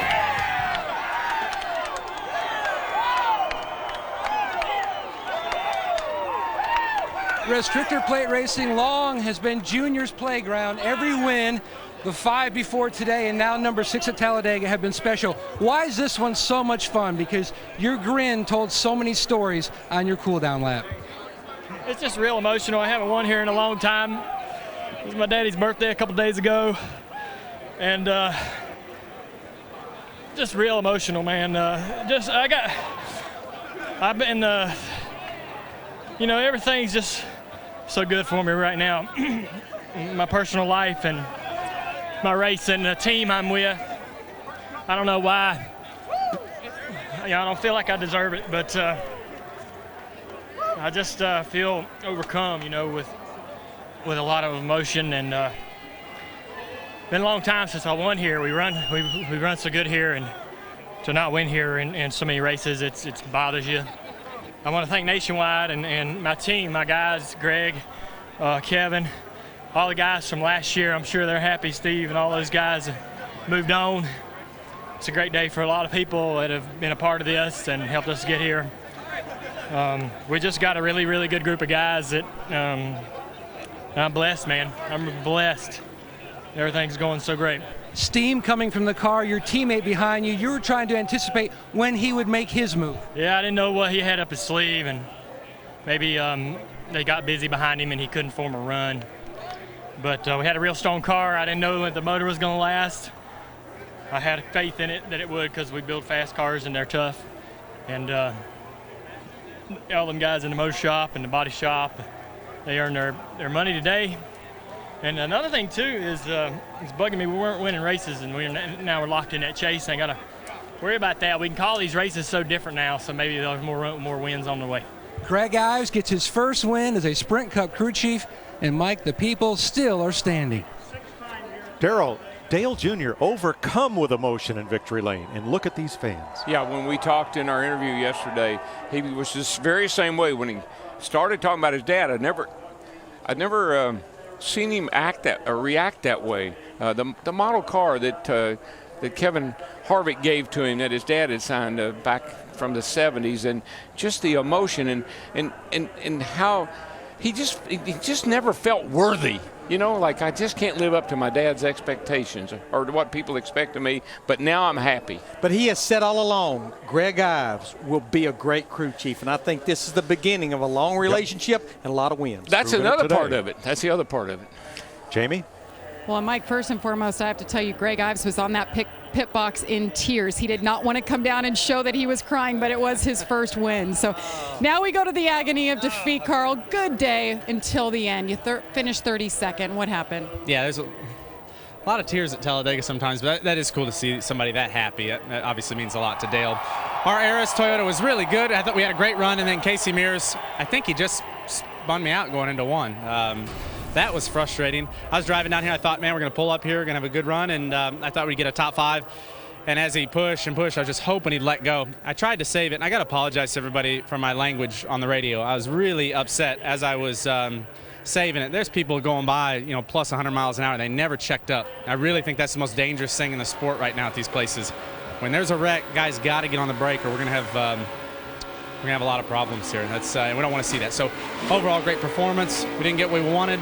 We'll get this monkey off our backs and we'll go win some races. Kansas is next week. I love that place. That's your home track. Good luck next week. That top 5's coming for Carl Edwards. With Michael Waltrip, Chris Myers, our NASCAR on Fox post-race show live from Talladega. Michael racing in the 55 car, caught up in an early wreck, wound up 36th. But this is Earnhardt country. Dale Earnhardt, who Wednesday would have been his 64th birthday. You saw the emotion from Dale Earnhardt Jr. Senior won here 10 times. This is the 6th win here. But in the last 11 years, he hadn't won here and just overcome with emotion in victory lane. Dale, I knew him well. He expected us to win at Daytona and Talladega. When we went to Daytona for the first time in 2001, he said, you better win in my car. And when we come to Talladega, you better win there too. That was what his dad told us. And to be able to achieve that, to perform at this level and win one of these races that you know in your heart your dad wants you to win, I'm so happy. I'm so thankful Dale Jr. won.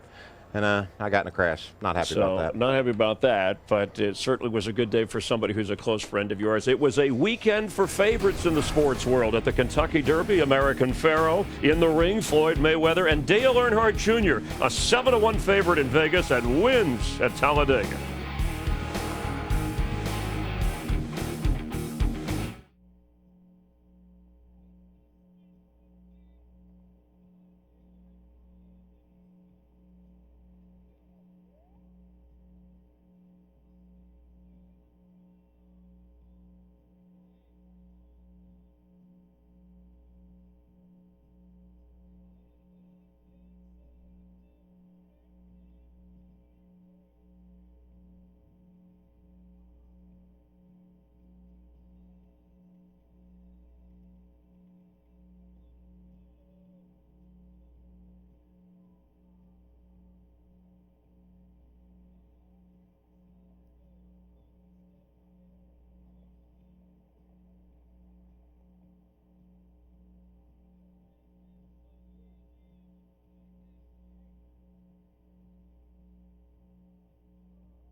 Dale Earnhardt Jr., he started 4th. In his last 41 restrictor plate races, he had only won once. But of course, at Talladega, 5, and now with his 6th win here, he equals the most by any active driver, along with Jeff Gordon. And remembering his father telling Darrell Waltrip on the pre-race show, I was never banking on being a driver. It was a lot to live up to, but obviously put in this position, I'm making the most of it, and it's the happiest I've ever been.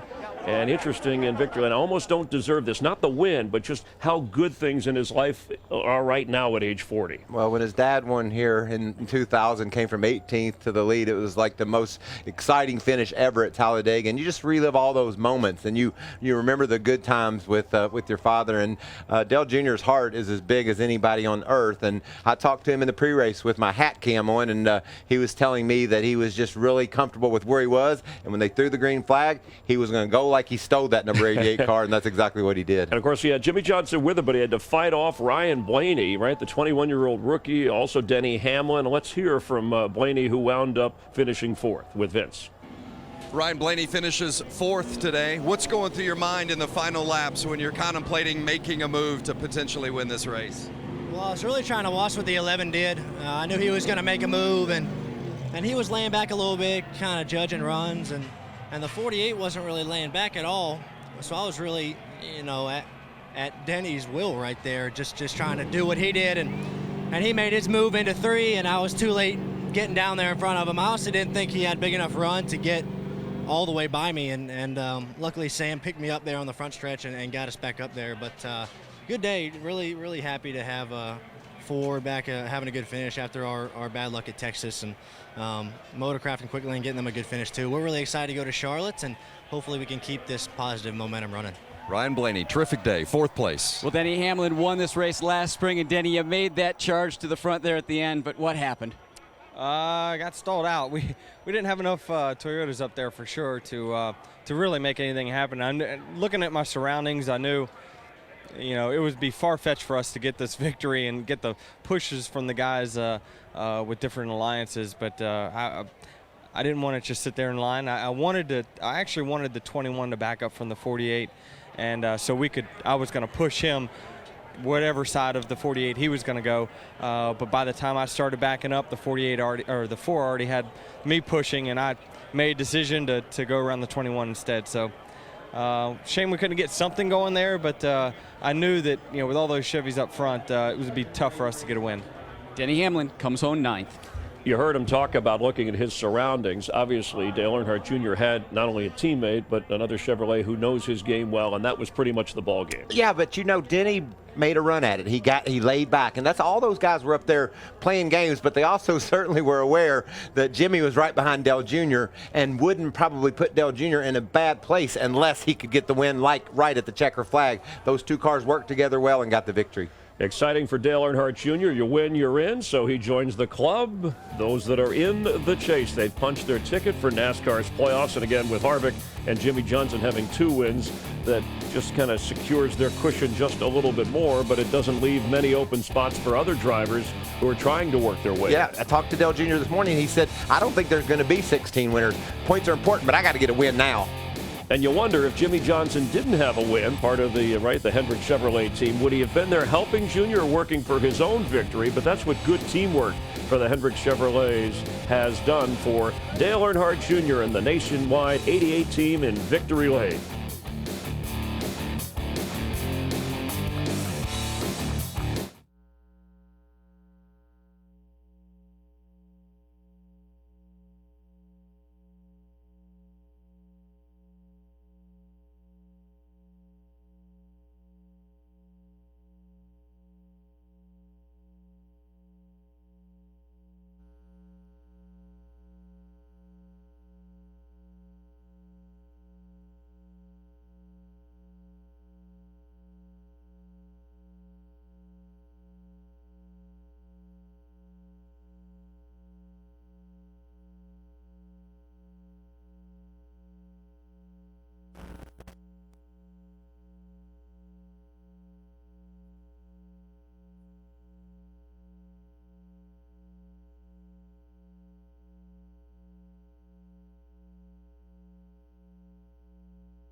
NASCAR's most popular driver for 12 straight years, and you saw the fans in this part of the country up cheering. Nobody left as Dale Earnhardt Jr. hung on to win in the end and still celebrating with his team as we welcome you back here live on NASCAR on Fox. And so this is the first of 4 races in a row that will also be run in the chase, at least on these tracks. So that has something to do with, obviously, the NASCAR playoff run toward the championship, something Dale Earnhardt Jr. would like on his checklist. But let's talk about where we go next. In fact, 3 straight night races here, but Kansas next Saturday night on Fox Sports 1. Yeah, that place has been freshly repaved. It's got progressive banking in the corners. The speeds this weekend are going to be insane. Over 200 miles an hour down into the corner, and then you can run high, you can run low. Cars will be dicing for position. We've been on the short tracks. Now we've been on the big 2.6 mile Talladega. We're going to go to a mile and a half and see some real speed. Jeff Gordon won there last year, and we thought Jeff Gordon early looked like this would be his race today. We'll talk more with Dale Earnhardt Jr. on Victory Lane over on Fox Sports 1. Victory Lane at midnight tonight,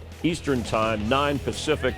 And I don't think he'll stop smiling until that time. A lot to talk about today. He ended up leading the most laps in this race as the Hendrick cars dominated. Tonight on Fox, The Simpsons, Brooklyn Nine-Nine, Family Guy, the 250th episode, and then The Last Man on Earth, the season finale. Next week, you heard Michael talk about Kansas. In fact, we have, after Kansas, the All-Star race at Charlotte, then the 600, and then the race in Dover, the Artie Kempner Invitational, which will be a lot of fun. Well, it was an interesting race because it looked like Jeff Gordon early, then maybe Jimmy Johnson. You had Ryan Blaney hanging around, helping for those long shot hopes. But in the end, Dale Earnhardt Jr., an emotional winner in Victory Lane, takes his team to victory, and they are #1 for the moment. Thanks for watching NASCAR on Fox.